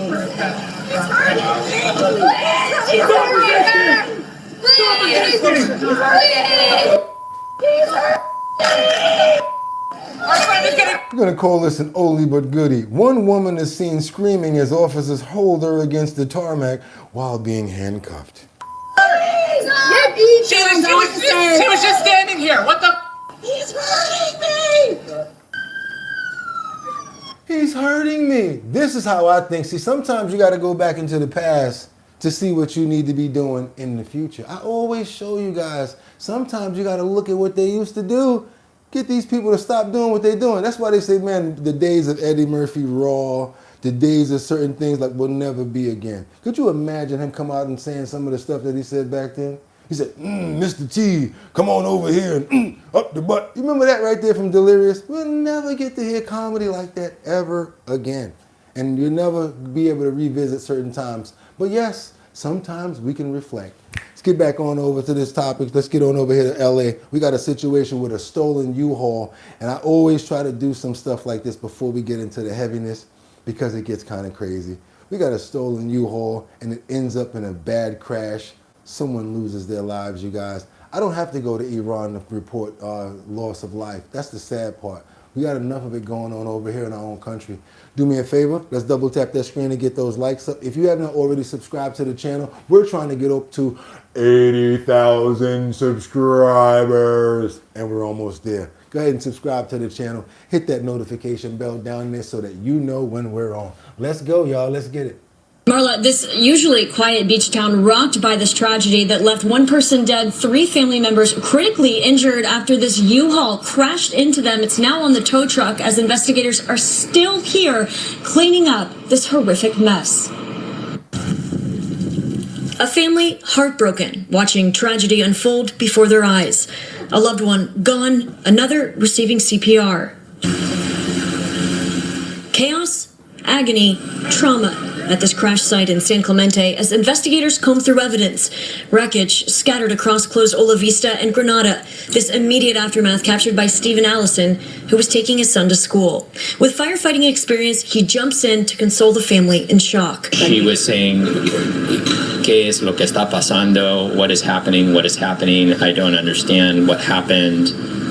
Just absolutely, definitely one of the first stages of grief. Orange County Sheriff's deputies say it all started just before 8 a.m. with a stolen U-Haul out of Whittier. Deputies spotted the U-Haul just blocks from here, triggering a brief pursuit. Investigators say the U-Haul blew through the intersection, broadsiding an SUV carrying a family of 4, turning in the opposite direction. Investigators say the impact sent the SUV spinning and into a couple parked cars, killing one inside. The 3 others rushed to the ER. Authorities say the U-Haul passenger stayed behind, cooperating, put in the back of a patrol car, but the driver took off running into a nearby plant shop. The sheriffs were trying to flush out the other suspect inside the nursery. They had long guns. Deputies eventually took him into custody. It's really sad. My prayers just go out to the family. Neighbors shaken, waking up to helicopters circling overhead. It's a small, quiet beach town, so not much happening around here, I would say. So yeah, it's kind of devastating news today. This family left grieving, trying to process loss that happened in an instant. Terrible situation right there, you guys. Person that lost their life over some nonsense. And I could say that, once they started that pursuit, that's what got the person to start running. But that doesn't take away from the fact that he should have never started running, never hit that gas. As soon as they told him to pull over, he should have just pulled over. Very sad situation right there where there was a loss of life for 2 people. And then we got 3 other people that are in the hospital now.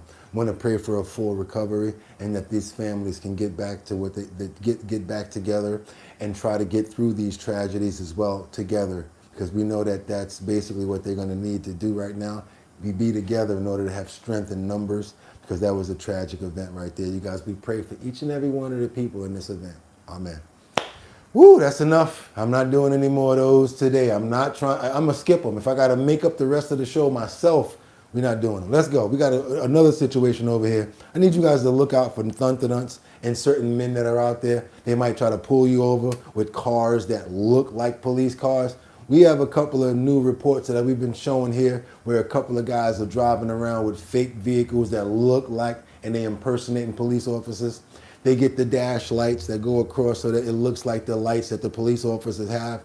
They can even, get the microphones. But check this out. You guys got to be careful out there. It's a lot of people impersonating ICE agents, FBI agents, as well as police officers. Let's get on over to California, where this woman was pulled over by a man who claimed he was an FBI agent. Luckily, she caught some red flags and got up out of there and got him up out of there. Let's go, you guys. Check this out. They say a fake FBI agent pulled a woman over as she drove in East Cobb. We first reported about this scary encounter on Channel 2 Action News at 5. And now we're learning how police tracked that suspect down. Channel 2's Cobb County Bureau Chief Michelle Newell live at police headquarters in Cobb County. And Michelle's social media played a big role in cracking this case. Wendy, at 5 o'clock, we were in the area where this happened, and right now we're here at Cobb PD headquarters because this is where I actually interviewed the victim. She gave me this picture of the vehicle the suspect was in. She and her husband posted it to social media. This post helped investigators here at Cobb PD headquarters crack this case. Alondra Torres says she was shocked when this black SUV pulled her over in East Cobb. The lights was coming from inside his windshield, so I just assumed it was an undercover cop. He was driving an unmarked black Tahoe, which is a very common vehicle for law enforcement to use. He was asking why. So they'll get a similar car to what law enforcement is using to make you guys automatically think it's them, and then they get the lights. You're going to definitely think it's them. I was in a rush and that he asked for my ID. Torres says Timothy Hayes was wearing a suit but couldn't prove who he said he was. He pulled out his Georgia license and just flashed it and then put it away. After I asked for the other identification, he said he switches and he says he's an FBI agent. Torres says Hayes even pretended to run her tag after she refused to give him her ID. He's already reading my tag number. So now he over there fronting. Like, yeah, we got B76403 over here, 8BX. Yeah, let me get a run back on this. Phone probably got the light on it, ain't even talking to nobody. Talking to herself through his hand. Luckily, she's smart and paid attention to everything that was going on here. Pay attention to this. You might want to show this to somebody for like the errors to look out for. I'm serious. She's smart. Luckily, she's a smart woman.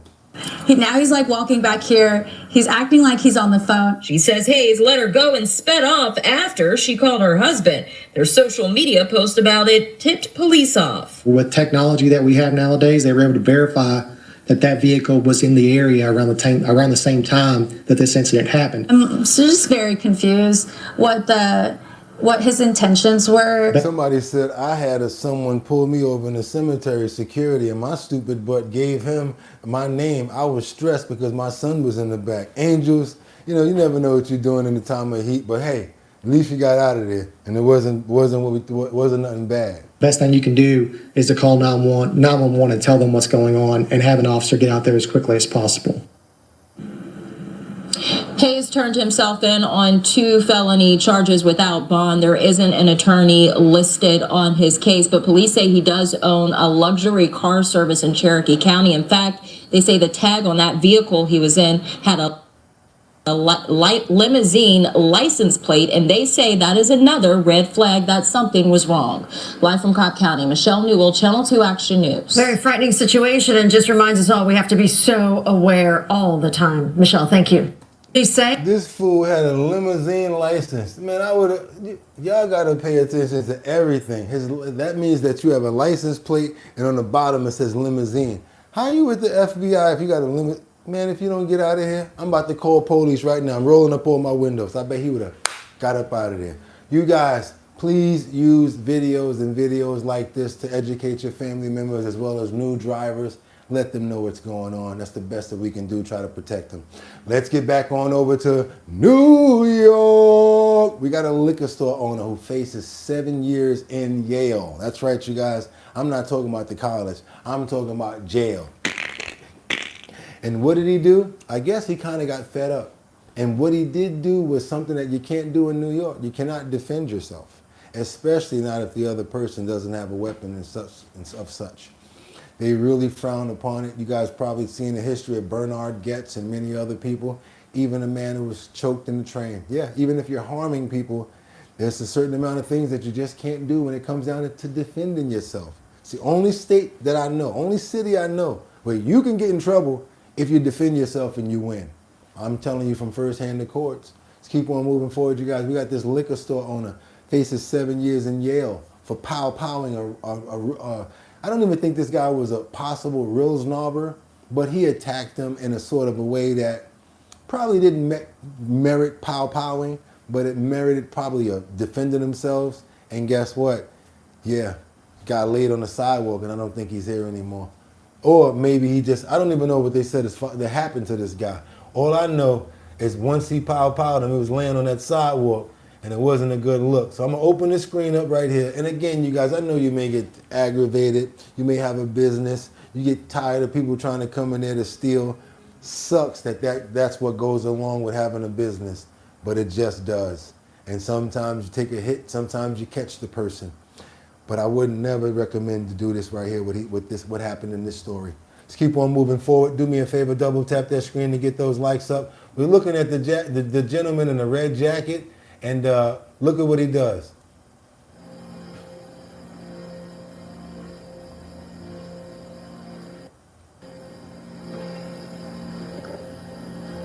So now, as you can already see, he's trying to, lift some stuff and get up out of there with some bottles, and the owner already catches him, and he's like, get out of here with that, right?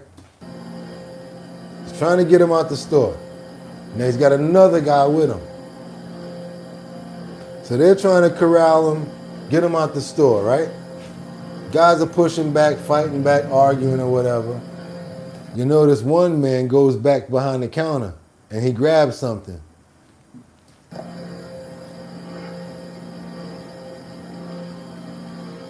Now they're outside with it. No audio, no audio. That's just how it is.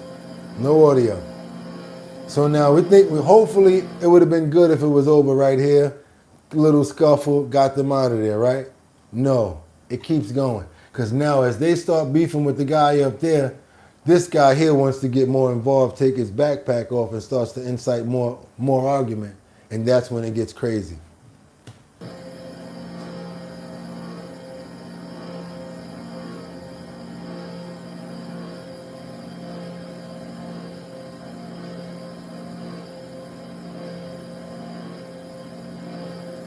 So that's a kick where it looks like maybe his phone fell on the ground, right? And as you see, people are walking by watching this, right? Right as people are watching.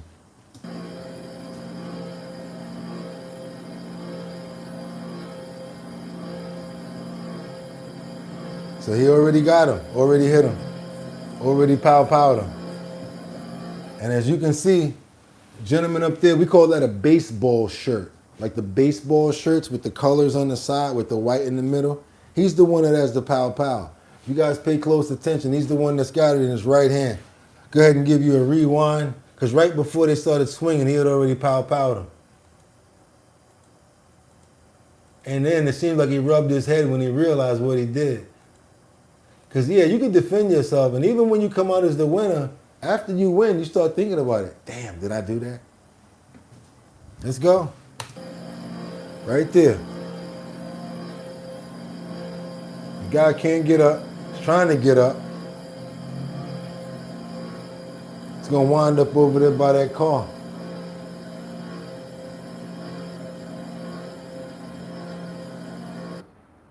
Now, he puts the thing back up. I guess he's saying call the police, but now you're in trouble for doing that.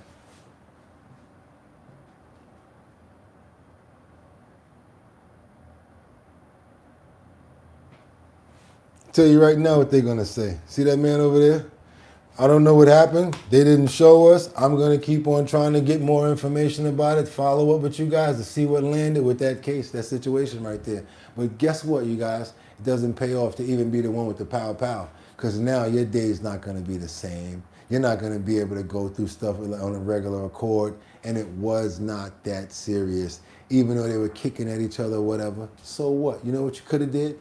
When you got out, you could have just locked the door and closed the store for a little while. Anybody that was in it could have just let them out. So many different things that you could have did. But when we're angry and we're in the heat of the moment, we do not think of things like that. And yes, I still think that he probably should have gotten in trouble or something like that, but he should have never, got pow-powed for it.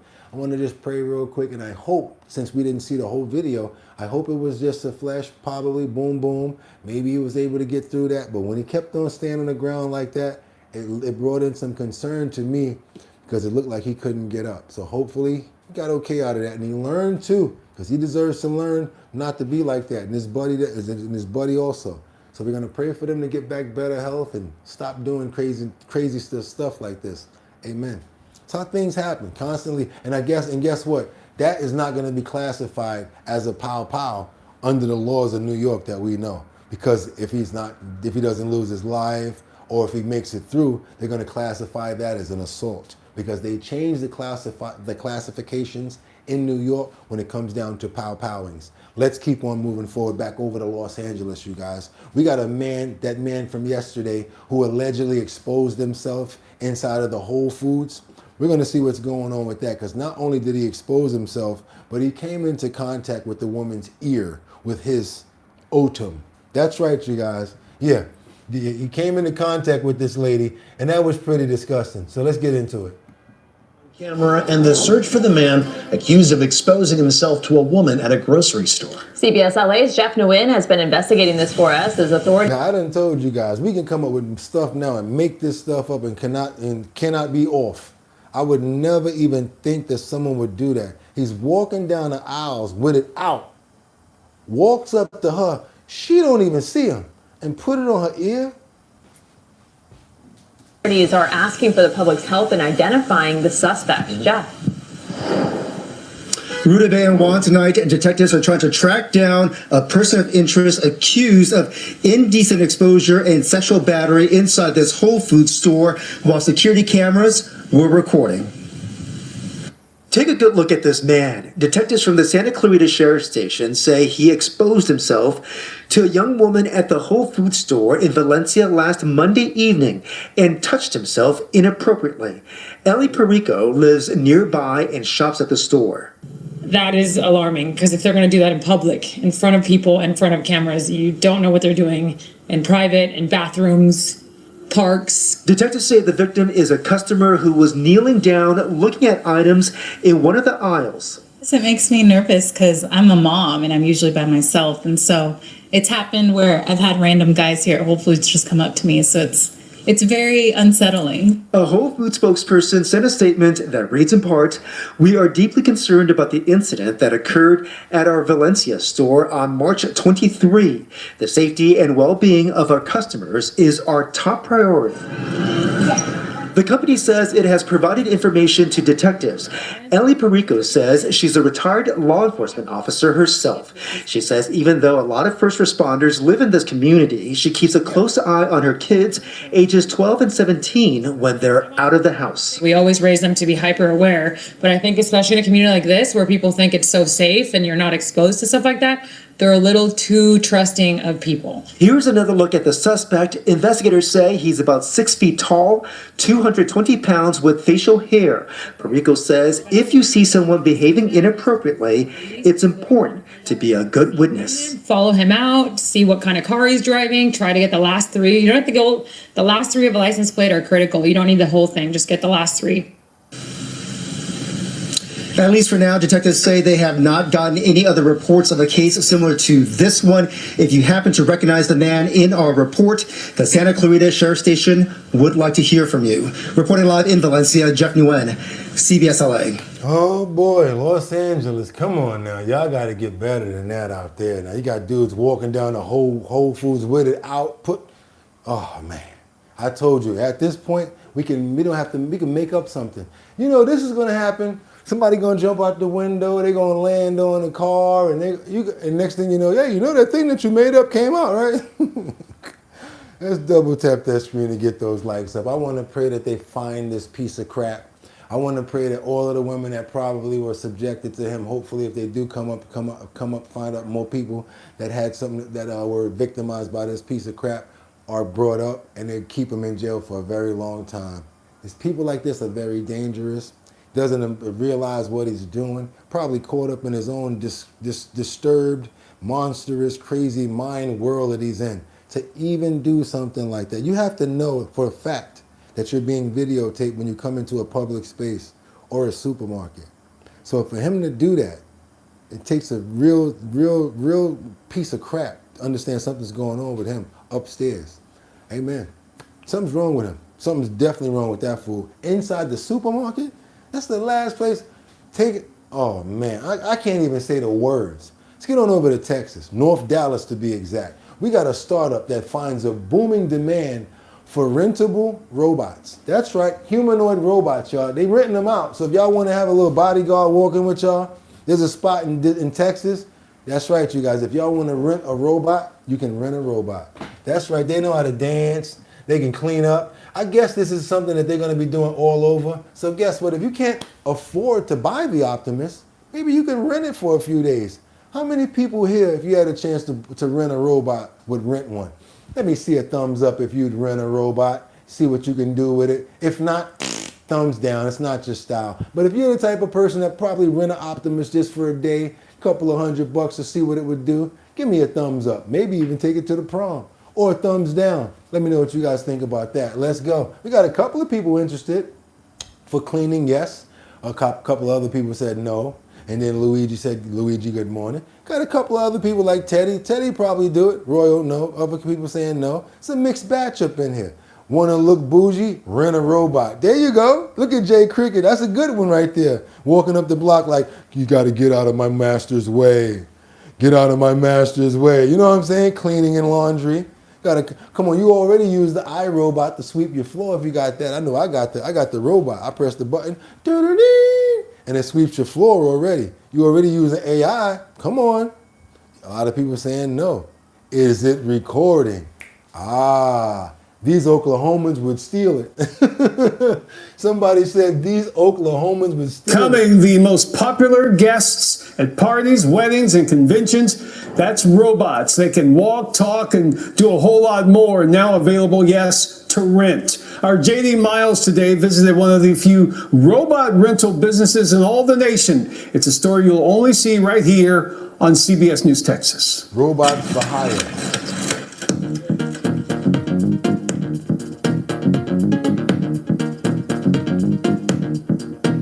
They got rhythm now. Benji has led a dance class, given keynote addresses at conferences. Hey, shout out to TAASA conference. then kicked So you have a conference going on or you got a party going on, rent a robot. out of a shopping mall, And suddenly you had a bunch of security people. and used as a social media influencer with more than 5,000 followers. So we thought it was very important to teach Benji, our robot, about kindness and giving back to others. He'll pitch your product, he'll talk to people. You guys are the best! The robot studio in North Dallas didn't exist until last fall. Because he's going to do a kick soon in this dance. When Aaron Medizada decided to start a business offering humanoids. Nice to meet you, Benji. For rent. We're all seeing so many different amazing robotic presentations, but regular people are not getting to interact with robots. Your boy Booster like busting moves. So we decided we're going to start like building up a fleet of robots. That fleet of robots has been a hit at parties and conventions, according to the owner. Customers like don't just want to see a robot walk around; they want to see like do something. Like what can it do, right? They dance, tell jokes, and even what splendid questions shall we prepare for? Gave us interviews. Do you enjoy entertaining at parties? Indeed, I do, sir. Nothing delights me more than regaling guests with witty tales, elegant parlor tricks, or a perfectly timed riddle. Benji, what if I say to you 6'7"? This one right here could do kung fu. Stewie is one of the newer robots who's only about half the size of the others. Stewie, are you jealous of these bigger robots? Oh my word, jealous? Not a bit, old bean. I'm thrilled with my clever little Booster K1 body. A recent appearance by Benji at Stonebriar Mall in Frisco drew a lot of attention. So much so that security ordered the robot and his handlers to leave. They almost arrested Benji, believe it or not. I think honestly they're a little robophobic. Right now the company has 4 robots like this one. Excuse me, JD. Let me do this. Right now the company has 4 robots, but hopes to have as many as 20 by end of the year, including me, of course. Couldn't have said it better myself. No, you couldn't. Booking a robot for an event starts at $1,000. While kids love to see them, Medizada says adults often take a while to warm up. Oh God! What is that car? Because to some, they can be, well, creepy. A lot of people are very scared of robots. Like they look like Terminators, they look scary. And so what we've tried to do is do our own development on the robots to make them seem much more friendly. A lot of things are gonna be becoming very easy and affordable because of humanoid robots, and these will be able to save some lives as well. All right, you guys. So, I don't know. A lot of people got a mixed bag over here. Some people saying that they'd rather hire a human, let the human make the money. But hey, I don't know. Let's keep on moving forward, you guys, because you know what time it is. It's time to do it. I wanted you guys to see one more video before we get into our health and wellness section. But if you appreciate that, a little bit refreshing, talking about something else, to break up the crap that's going on that we've been watching. We got to do that sometimes just to refresh ourselves and to reprogram. That's right, you guys. Do your boy a favor, double tap that screen. Let's get those likes up, because now we got to get into this next video right here, which I have pulled up from a friend of ours. That's right. This was sent in from, did this come in from Fabi? Did this come in from Fabi? Who, if you're here right now and you sent in this video, go ahead and step up, because there's a lot of people that send us videos. I thought that this was very interesting. It says that they're poisoning your blueberries. I'm like, wait a minute, what are you talking about? That's not possible. But then I thought, United States, farming, and then I said, you know what, this could be possible. Looked into it. Yes, there are certain places that still have drones that are putting out pesticides that are not really for our consumption. And yes, maybe not the blueberries, but it could be orange farms, other farms. And anytime we get information like this, I like to share it. So if anybody remembers who sent this in, I think it was Faith, I'm not sure. But if whoever it is, we thank you for sending this information in, because we need to know about it. This is, they're poisoning your blueberries. They're poisoning your blueberries. Let's go. Blueberries. Blueberries used to be one of the healthiest fruits you can eat, packed with anti-cancer antioxidants, but turns out they're sprayed with dimethoate, a possible human carcinogen. Designed to paralyze insects, your liver turns it into a metabolite, which is 2 to 3 times more potent at blocking the enzyme your nerves need to function. It hadn't been used in the US since the 90s, but in Australia, dimethoate was allowed on blueberries just 24 hours before harvest until last year. In 2024, Professor Beckendorf at Southern Cross University tested watched supermarket blueberries and found a child could exceed the safe daily limit from just 30 to 20 of them. So when 2025 consumption data showed Aussies were eating up to 10 times more berries than in the 90s, Australia's regulatory body finally suspended dimethoate use for 2 weeks before harvest, effectively banning it since farms pick them every 3 to 6 days. Dimethoate may be gone from blueberries in the US and Australia, but it's still spread on many other crops like cherries, oranges, tomatoes, and broccoli. And still 90% of samples tested positive for other pesticides. The good news is that a UC Berkeley study found that switching to natural berries for just 6 days reduced natural metabolites in urine by up to 95%. So always get naturally certified grown when you can. And check your berries on the Neutron app for hidden pesticides before you buy. Neutron app to check for the pesticides. Neutron app to check for the pesticides. Always. That's one thing I gotta tell you guys. Always buy organic. It's the best that you can get, because if not, you have no idea what they're putting on those fruits. I'm telling you guys.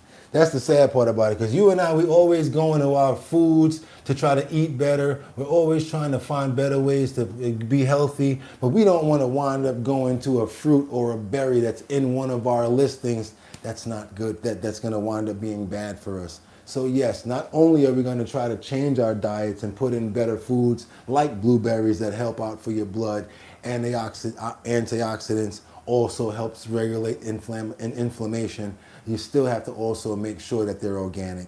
Same thing for cranberries and everything else, you guys. 9 times out of 10, if they're cheap, they're probably not organic.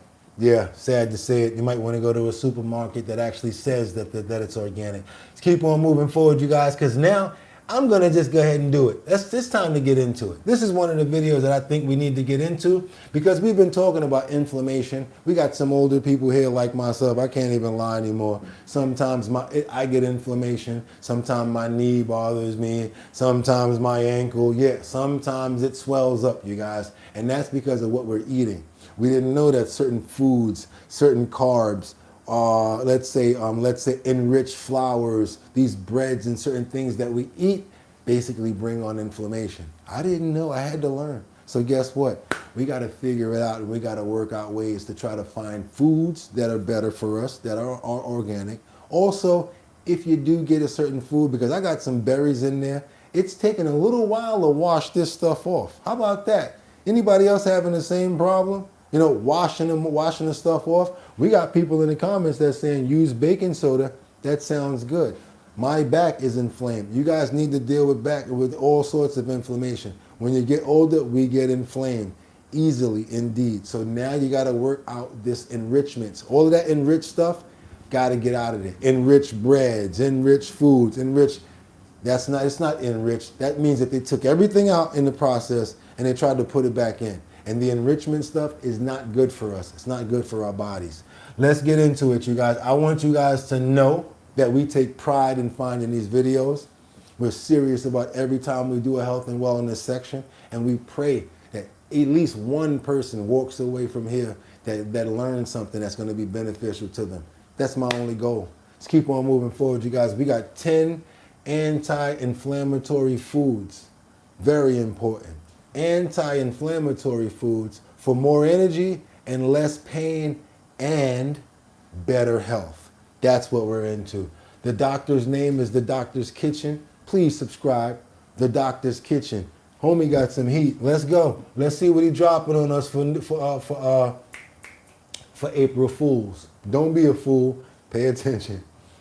If I could suggest one thing for you to do to boost your energy, slow your aging, and massively cut your risk of disease, it's reducing inflammation. And the good thing is, you can do it naturally with food. I'm going to show you my top 10 evidence-based foods, as well as the hack I personally use to eat them every single day. Berries. A handful of berries a day can fight inflammation more than most supplements. When people eat them regularly, about a couple to most days, studies show better cholesterol levels, healthier blood vessels, vessels and a lower risk of overall heart disease. And the highest sources of these anthocyanins are actually super accessible. Things like blackcurrants, blackberries, and blueberries, but you can also get them in things like raspberries. And the funky ones like Hascat berries, for example, if you can get your hands on them, are super impressive as well. Each of these different berries have their own unique blend. So by mixing them all up, you get a real wide spectrum of benefits.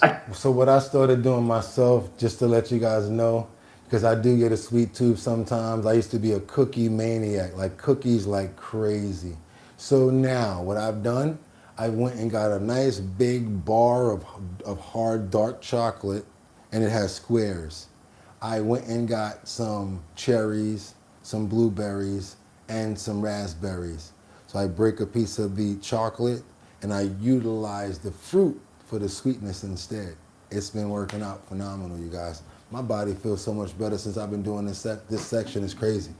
I keep frozen berries in the freezer so I can just throw them into things like overnight oats or yogurt bowls. If you prefer getting your berries in a powder form, make sure you're getting freeze-dried berries. That is the best preservation method to ensure that you're getting a wide spectrum of their nutrients. Berries are such an easy way to get your daily dose of anti-inflammatory benefits. Greens. Dark leafy greens like spinach, kale, chard, rocket are like nature's multivitamin. They give you fiber, folate, vitamin K, vitamin C. They also have a special power called carotenoids, like lutein. And once the earthier, the organic, the more organic, and the younger, the better.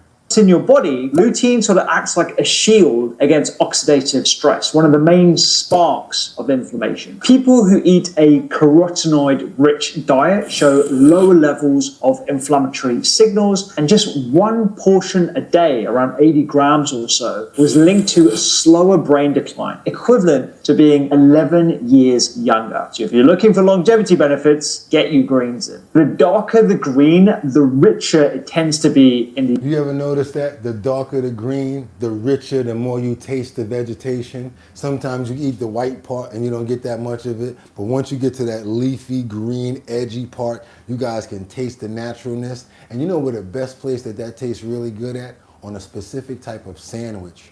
Get the leafy green. That is a good way to level off the strong taste of the vegetable. You can actually, if you do eat meat, put your green leafies and your vegetables on sandwiches with cheese and stuff like that, and that'll give you a balanced palate. So it'll be really good. Let's keep on moving forward, you guys.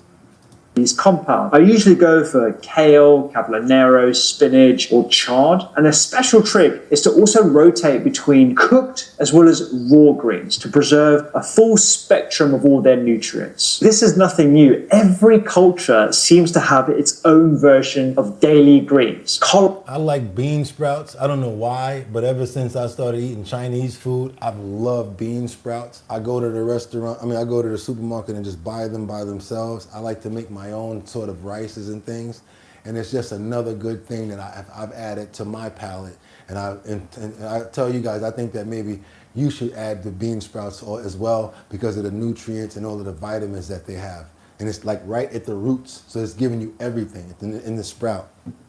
Broccoli sprouts can contain 50 times more anti-inflammatory compounds than fully grown broccoli. Now, if you haven't tried sprouts in general, they're basically plants at their very first stage of life, and they are super, super concentrated in nutrients. And honestly, you can sprout almost anything. Radish, lentils, alfalfa, mung beans, they all bring something different. But the A-lister of all the sprouts are broccoli sprouts. When you chew them, they release sulforaphane that flips on a switch in your cells called NERV2. And this is like hitting go on your body's detoxification system to clear out oxidative stress and reduce inflammation. There was actually a really cool trial where 40 healthy overweight adults ate just 30 grams of raw broccoli sprouts that were fresh every single day, and after 10 weeks, their inflammatory markers like IL-6 and CRP dropped by up to 59%. That's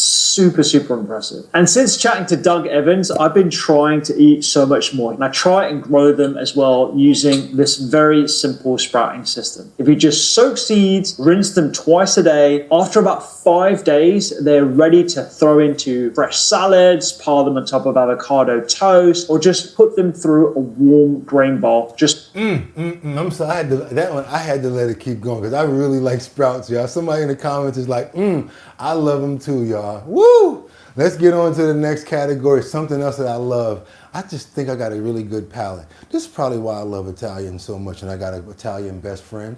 That's right, you guys. Let's get on over to that extra virgin olive oil. You ever had that bread with the hard outside, with the soft inside, and they got that olive oil, you put it on your plate, and you just, with the bread, oh, that olive oil just hits so different, boy. The extra virgin olive oil, woo, it's just so good.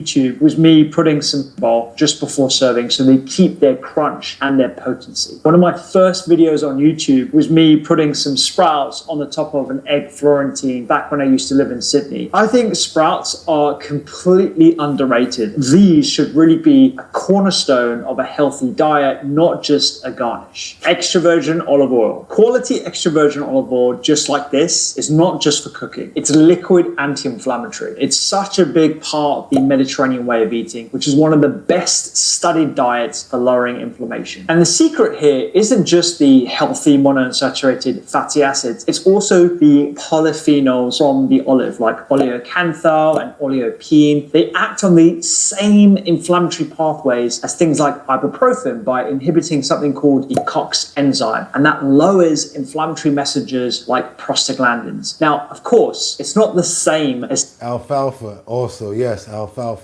Taking a painkiller. It's much gentler in its effect, and it works kind of like in the background, but it all adds up over time. And yes, that makes them crispy. When you put that inside them, I'm telling you, when you get those bean sprouts and you start adding them to like your sandwiches or other things like your salads, you'll be like, why didn't I always do this? You're getting it in the context of whole food, again, packaged with all their anti-inflammatory properties as well. The benefits of this stack up fast. Just a drizzle, around 7 grams a day, was linked to around 28% lower risk of dying from dementia-related causes. Wow. That is staggering. But to get the most benefit, you really need quality extra virgin olive oil. First, you're going to look for cold pressed, ideally in a dark glass bottle to protect those delicate compounds from light. Second, freshness is also super important because the polyphenols that make olive oil so powerful actually decline over time. Check the harvest or the press date and aim to use it within a year. And third, a taste test. When you try extra virgin olive oil, it should have a strong peppery hit at the back of your throat. Woo! That's a really good sign that you have a bottle that's high in polyphenols, which is... And now this is something I love because of my mother. She turned me on to this ever since we was a kid. How many of you guys, when it was around Christmas time, have your mom setting out like bowls of nuts and stuff like that? Chestnuts and different types of things. I used to love Christmas time just for those bowls. Let's keep on going, you guys, because yes, nuts are next. You like, taste delicious. Nuts. People worry about nuts because they're high in fat and therefore high in calories. But these are not empty calories. These are nutrient-dense powerhouse ingredients that you should not be scared of. Nuts contain healthy, unsaturated fatty acids like alpha-linoleic acid. And they also come packaged with antioxidants and anti-inflammatory compounds. They're full of minerals like selenium, magnesium, zinc. These are things that are lacking in many people's diets. They also have fiber that's going to be great for your gut. And you got to be careful because a lot of times when you're going to buy certain other plants and vegetation, they don't have these minerals. So these can actually substitute in a natural form instead of what, you guys? Them damn pills. I don't want them processed vitamins no more. I'd rather get my vitamins, like he said in the beginning, from food. It's the best way to get it. As well as phytosterols, but they also contain these polyphenols that are anti-inflammatory. They are way more than just healthy fats, and judging them by their calories is the wrong way to look at these ingredients. And you don't actually need a lot. Just a handful a day, about 28 grams, is linked to lower inflammation, better cholesterol, and a 19% lower risk of heart disease, all from these impressive little jewels. So stop eating potato chips for a little while, switch them out for some almonds, peanuts, protein. Let's go. Some of these nuts, days, I'll just grab a handful, throw them over oats or into salads. Just a handful a day is such an easy habit, and it pays off big time for lowering inflammation. Seeds. Just like nuts, seeds are not just a sprinkle on top. We're not going to be able to get the best seed, but we're going to be able to get some of them. Because the best seeds are actually hemp seeds. That's right. I know they got a bad rap because of what they produce, but hemp seeds, woo, the protein packs a bang. Little capsules of anti-inflammatory compounds. They're rich in plant protein. Some of them, like hemp seeds, can contain as much as 10 grams per handful. Plus, they have fiber, omega-3. Yes, chia. Yes, chai. Yes, the tree nuts. Exactly. You guys are on it. Sterols, polyphenols, lignans, the list goes on and on and on and on. And they all work together to lower inflammatory markers like CRP and TNF-alpha. Each seed has its own superpower, and here are 3 of my favorites. Behind every spoonful of winter, go for it. Peanut smoothies, oh, they're delicious. And if you don't like it, they want them a little bit sweeter, throw a slice of green apple in there. Yeah.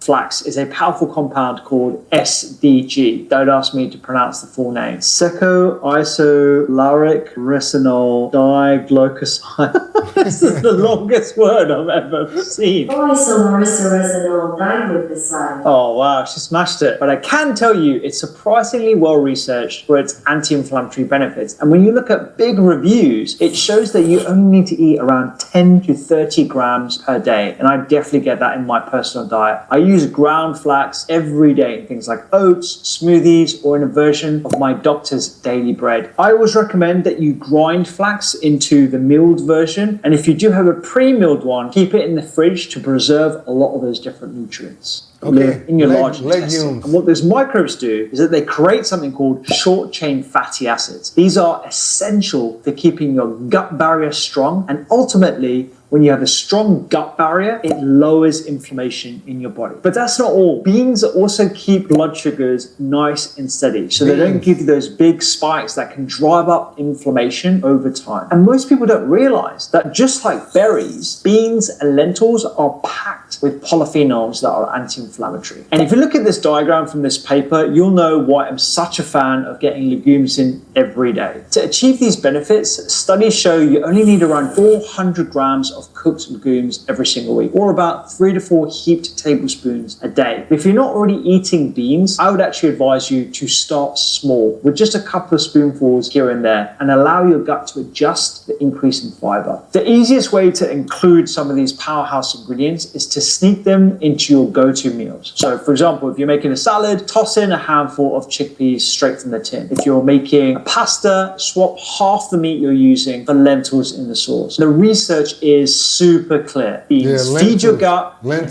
help keep inflammation in check. Whole grains are next, you guys. Whole grains. That look good right there, right? How come natural and good food that's good for you always looks so much better? I've never seen this in my life. But you don't think I'll go cold bananas on this if I had a spoon? I'd be like, yeah, hold on a minute, let me see. They'd be like, how it taste? I'd be like, hold on. It look good. All good food that looks good, like that's really good for you, it looks like it's good. Look how clean that looks.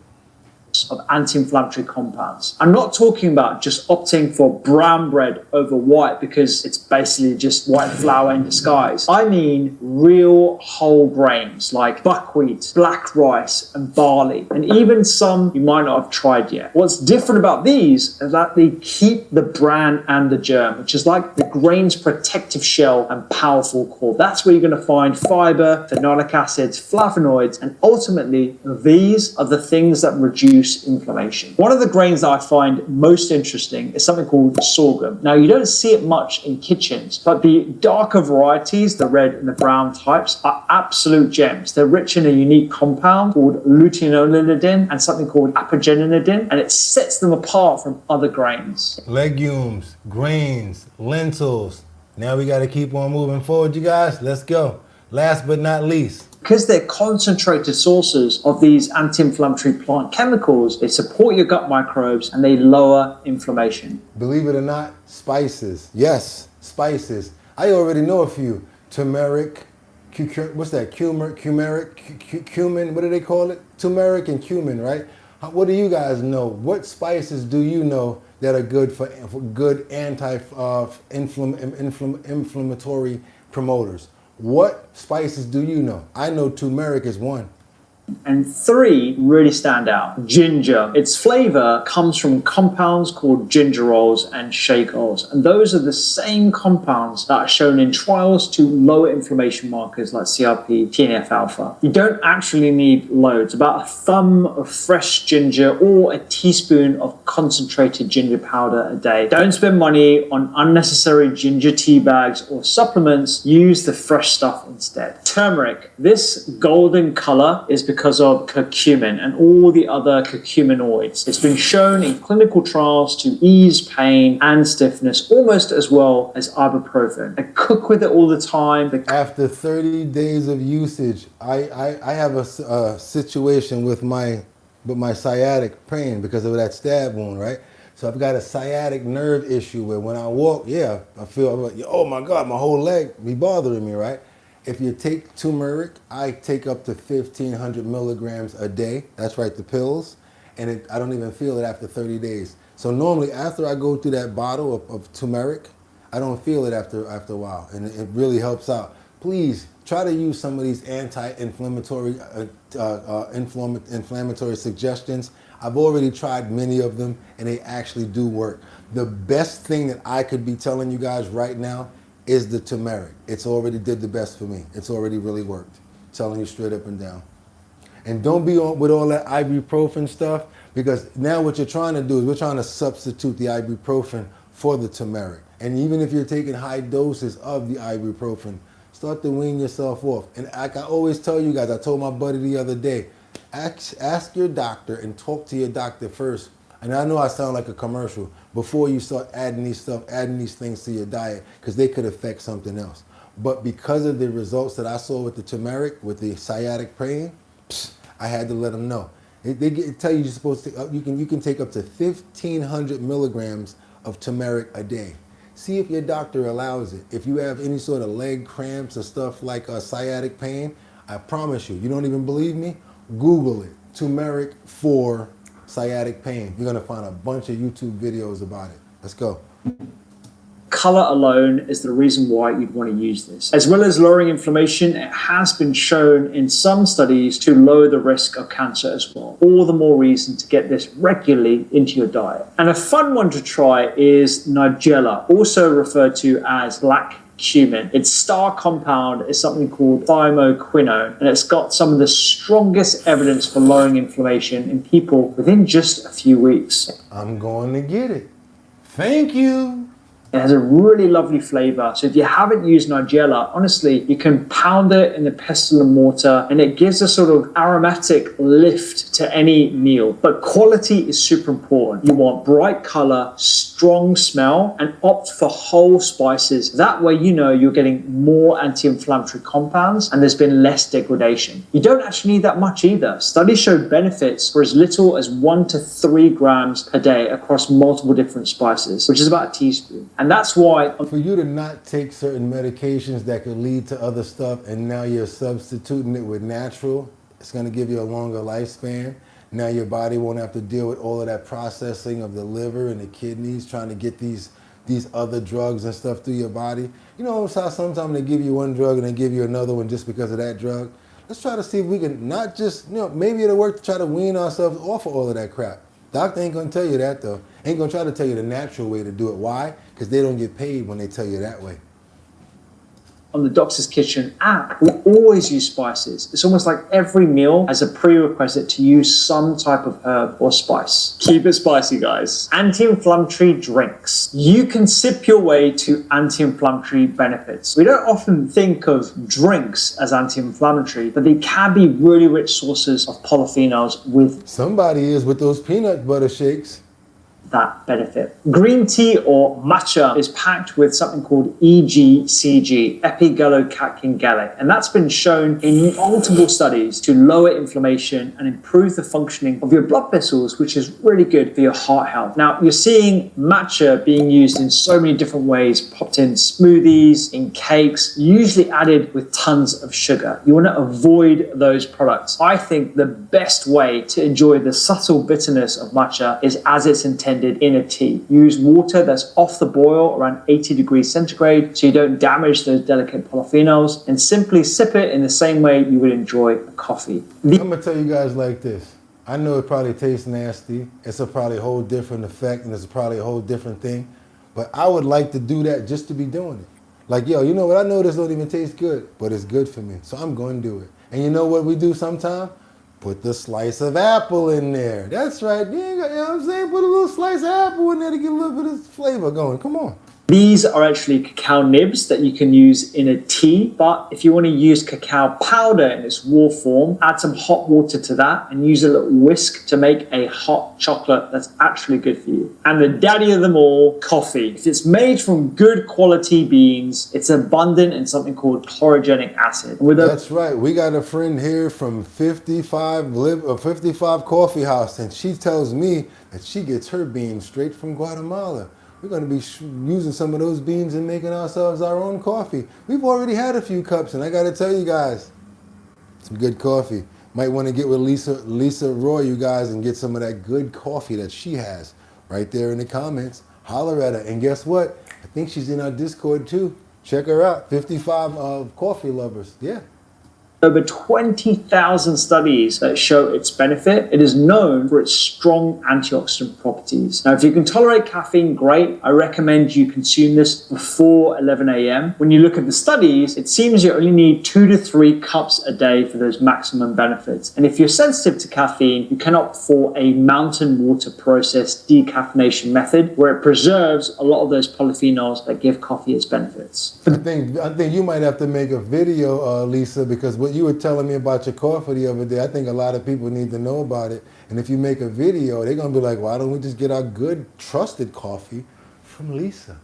There's also pomegranate juice, hibiscus tea, blueberry and blackcurrant juice, black tea. They're all full of polyphenols. But the one thing I would say is make sure to watch out for added sugar or sweeteners that can cancel out those benefits. Anything that we're doing, let's not cancel it out. We're going to go for the greens and the leafy greens for our salad. Let's not beat ourselves up and lose all the good stuff by putting too much salad dressing on it. You get what I'm saying? Let's not eat the popcorn and put a whole bunch of salt on it. You get what I'm saying right here? Let's just actually go for it. And this is one thing I had to learn as a vegan. And I'm telling you guys this now. I don't push it on you guys, but notice that whole thing was vegan? Yeah, I don't push it on anybody because your preference is your preference.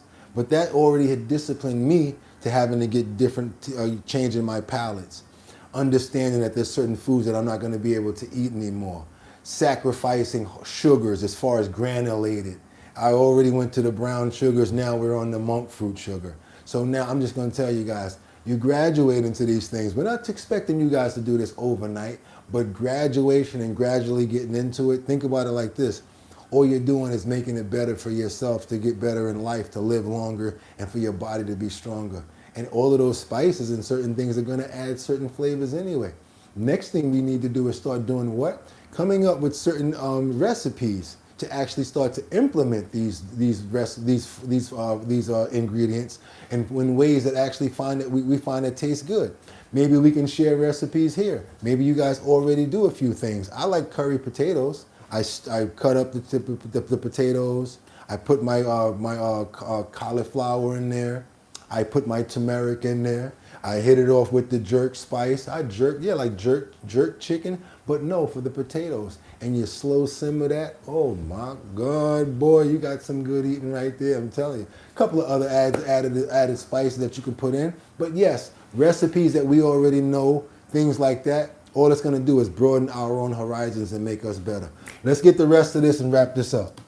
So make your own at home without the sugar if you can. I like to rotate them throughout the week and drink my way to those anti-inflammatory benefits. Now look, if this long list of foods sounds like way too much to keep track of, here is this simple hack I use every single day. It's called BBGs. Beans, berries, greens, seeds, and nuts. I simply ask myself at the end of each day, have I had my BBGs? You don't have to eat all 4 at every meal. Just weave them into your day, and over a week, the consistent hit of these nutrient powerhouses keeps my inflammation in check. But lowering inflammation doesn't need to come at the expense of protein. Here are my 3 favorite breakfasts that make sure you get anti-inflammatory ingredients in and enough protein for your needs.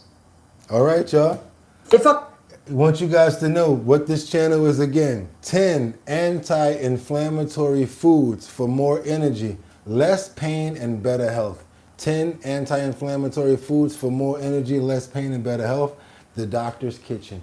Go ahead and subscribe, you guys. And you already know it's in the Discord. If you're a member of our Discord, yes, it is already in the Discord. Just click the link and go watch the video whenever you want to. That's why it's important to be in the Discord, because I put things in the Discord that I don't put over here as an added value, as an incentive.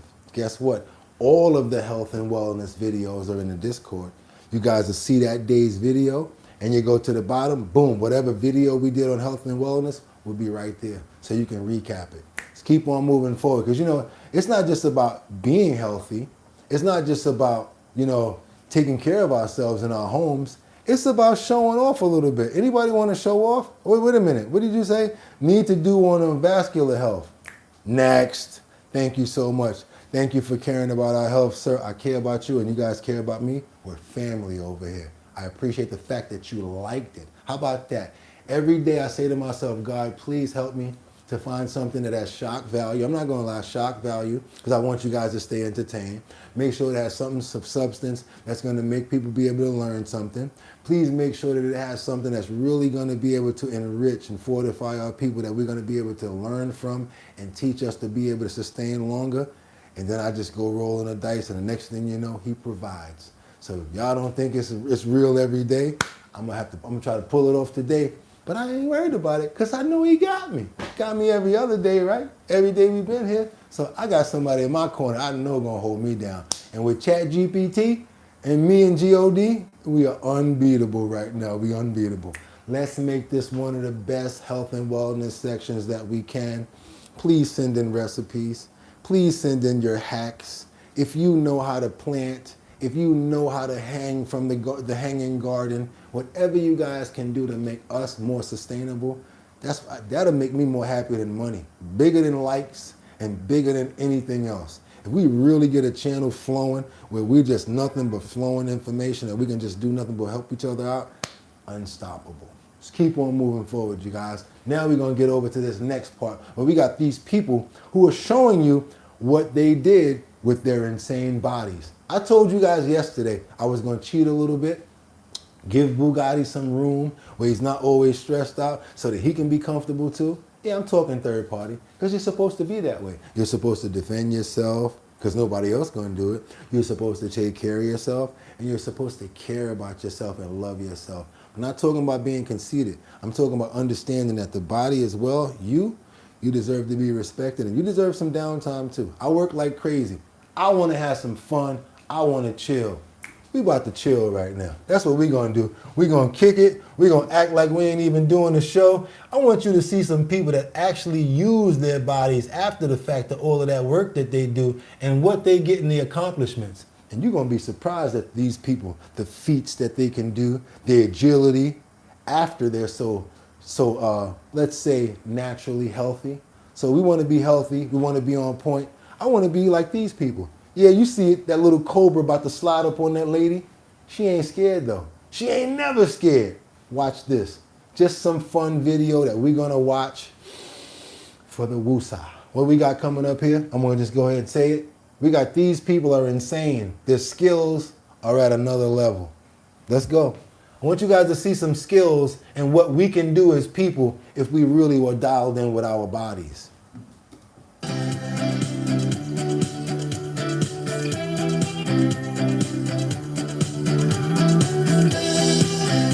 Welcome to Machine Tech, a channel that showcases the most incredible skills and performances on the planet. Each video is a testament to ingenuity, perseverance, and boundless passion. Don't forget to subscribe to follow Machine Tech's journey of talent discovery.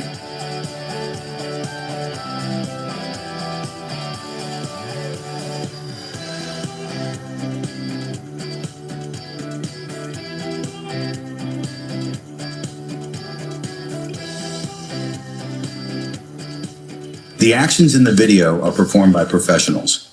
Absolutely do not imitate.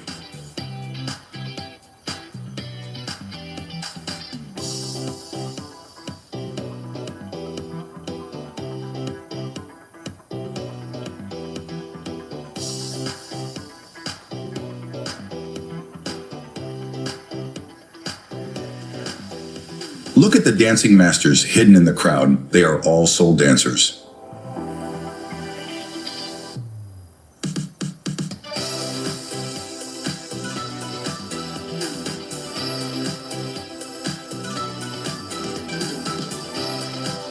Grandma got handled. She got hands. True talent can be found everywhere.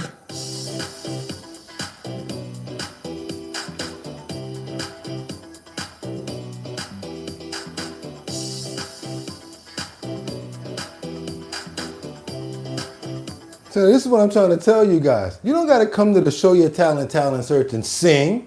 I want to see talent. Show me something else. You know what I'm saying? Let's see some of this stuff. Graceful movements amazed everyone when he performed in a village.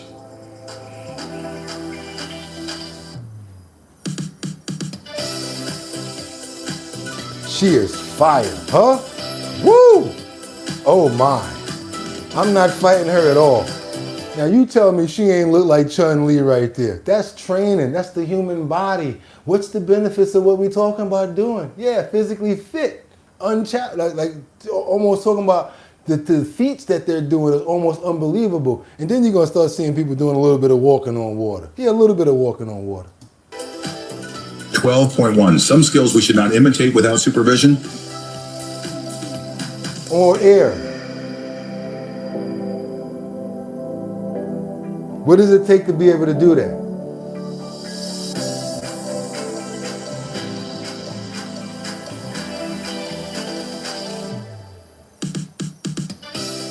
All actions in this video were performed by trained professionals under strict supervision. Please do not attempt to imitate or reproduce them in any way. Now y'all see these old men, that's Chinatown, that's downtown New York, they be doing this for real. 80, 90 years old, throwing the weight up, flipping. Yeah, what's your excuse? Yeah, what's your excuse? Oh, wait a minute, no, we're not gonna get past Pops, they got the whole bench. Pops is lifting the whole bench. He's lifting the whole bench. One hand on him.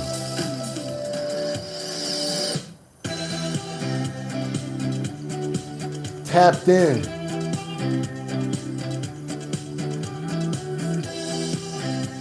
This is the most impressive I saw. Him, he's off the chain. He's off the chain. Aim at A, look at B, shoot at C, and score at D.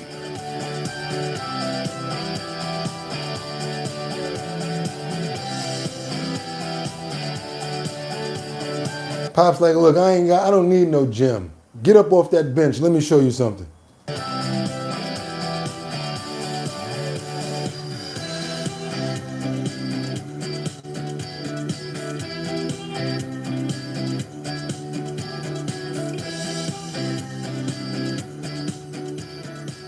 The guy dancing with a stick and playing table tennis. I'm wondering if this is real. What do you think?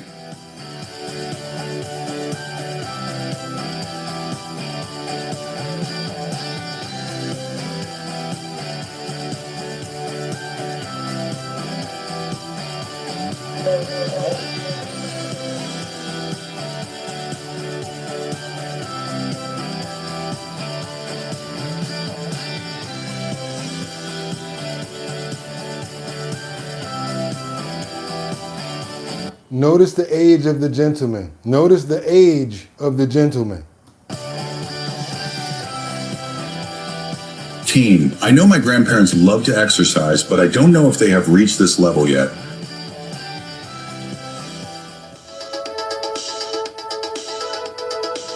Didn't you wonder why they live so long? He been banging on that tree for how long? I don't know, but the tree know.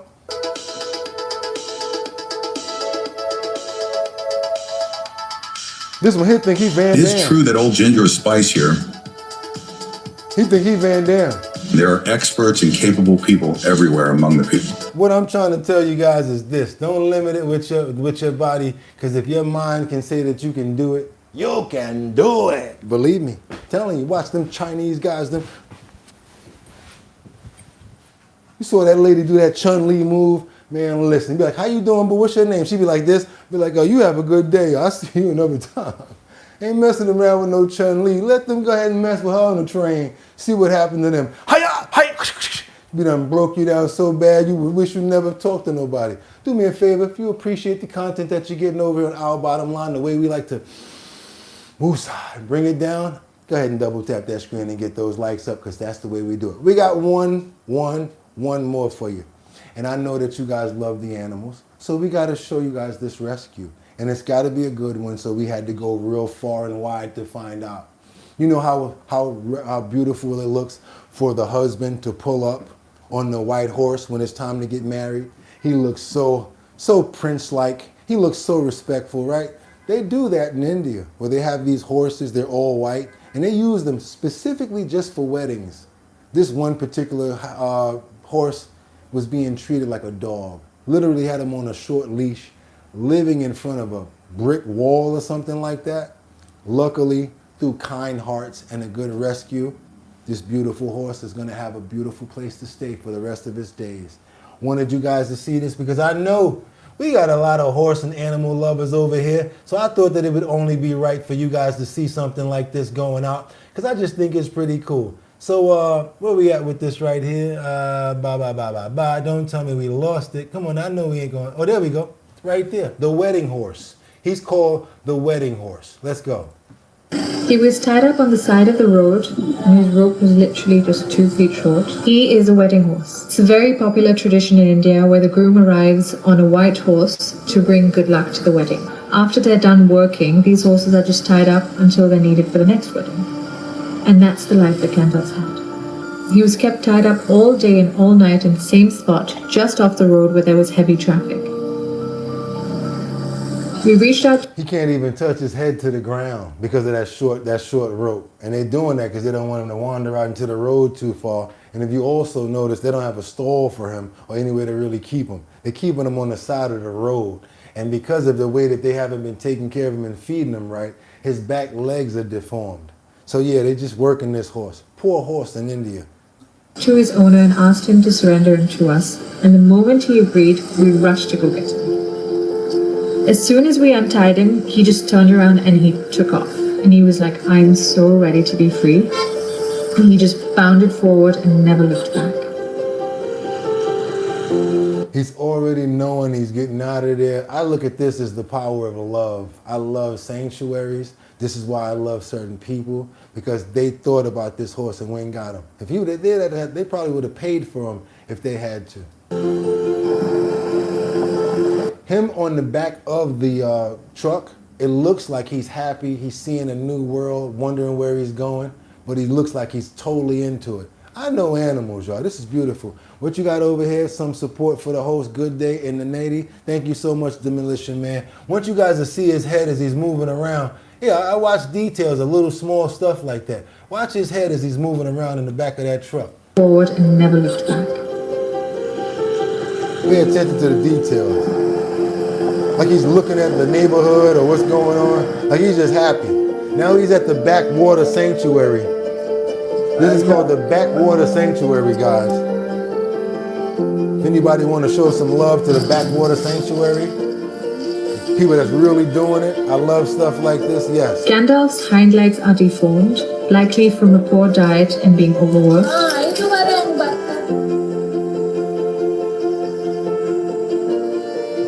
They brought him to the sanctuary. Notice how he can put his head down now and be with other horses, be around air, open fields. I don't care how small he is right now. He's going to get healed because of the power of love. You guys know what I'm talking about. But he now lives at our sanctuary where he will spend the rest of his days wild and free, as all horses should.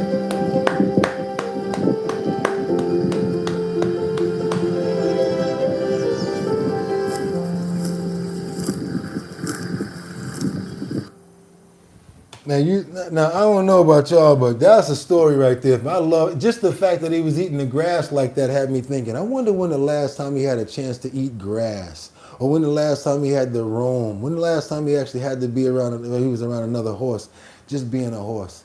Love stories like that. I want to say a big shout out to Gandalf because that's his name. I want to give a big shout out to the Blackwater Rescue Sanctuary. Hopefully you guys donate if you ever hear about it again.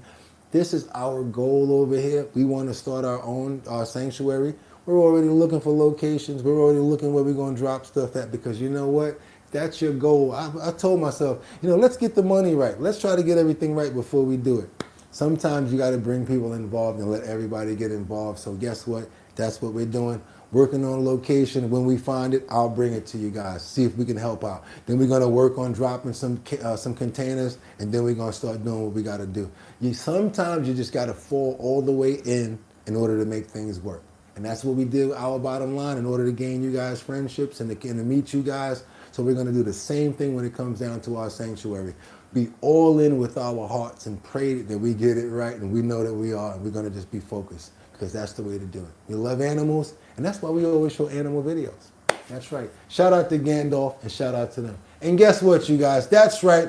It's Hump Day Wednesday. I don't know what time it is. What time is it about now? 8:33. Hopefully you guys enjoyed our show, Our Bottom Line, because guess what we got to talk about right now? The promo. If you're trying to get your promo out, if you're trying to get your business out there, you want more people to know what you got going on, guess what? We have almost 80,000 subscribers. So that means we're going to share the network and the platform with you. Same way we share with the love with like Lisa. Same way we share love with everybody else. So that means if you got a promo, party, event that you got going on, send it over to us. Has to be in a 1080 by 1080 size frame. That's pixels. 1080 by 1080 in order to fit in the YouTube box because that's what they say. That's the template.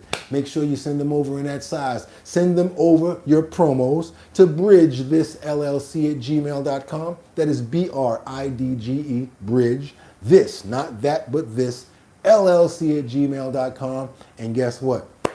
We will make sure that we get you guys involved. That's right. We'll keep you guys up to date on what's going on with that. Not only that, did I show you guys this already? Did I bring this up already? Yeah, me and my DJ Don Dada. Yeah.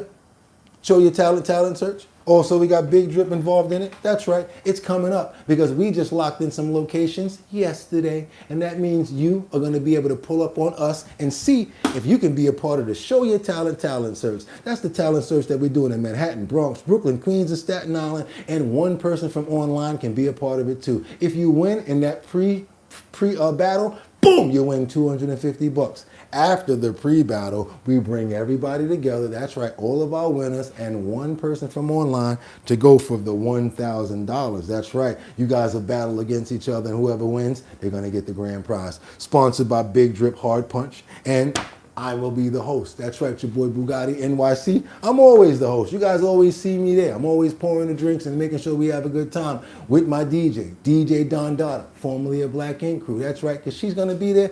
Just spoke to her yesterday and we ironed it all out. We got it lined up, you guys, so when you see me, you'll see her. Big Drip Hard Punch, restaurants. We're going to be doing hookah bars as well as lounges. We're going to be everywhere, you guys. So not only liquor stores, we're going to be all over with the Show Your Talent search. You want to be a part of the talent show? Go to the website, www.drinkbigdrip.com. That's www.drinkbigdrip.com. BIGGDRIPP. Not B-I-G. Gotta have 2 G's and 2 P's.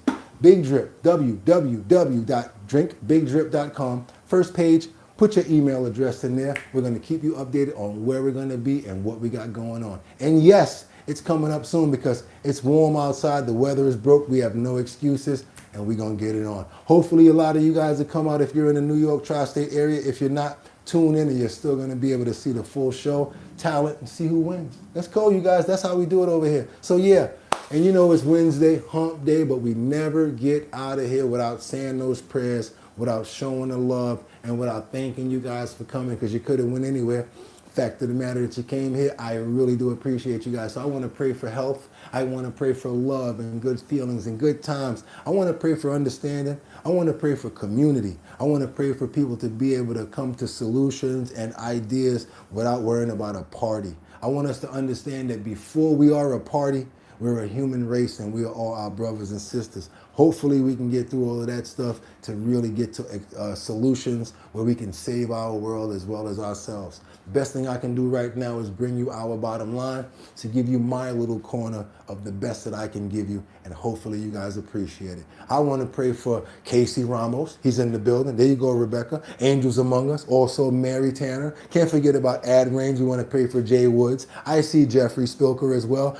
Kendra Walker, God bless you. We pray for you, and we hope that everything is going well for you. Don't ever stop quit. Don't ever stop believing, and never stop pushing. Crystal, there you go, Crystal Force. How you doing? Rebecca Lanyon Bueno, thank you so much for sending over the updates on your health conditions. I'm so glad that you're doing better.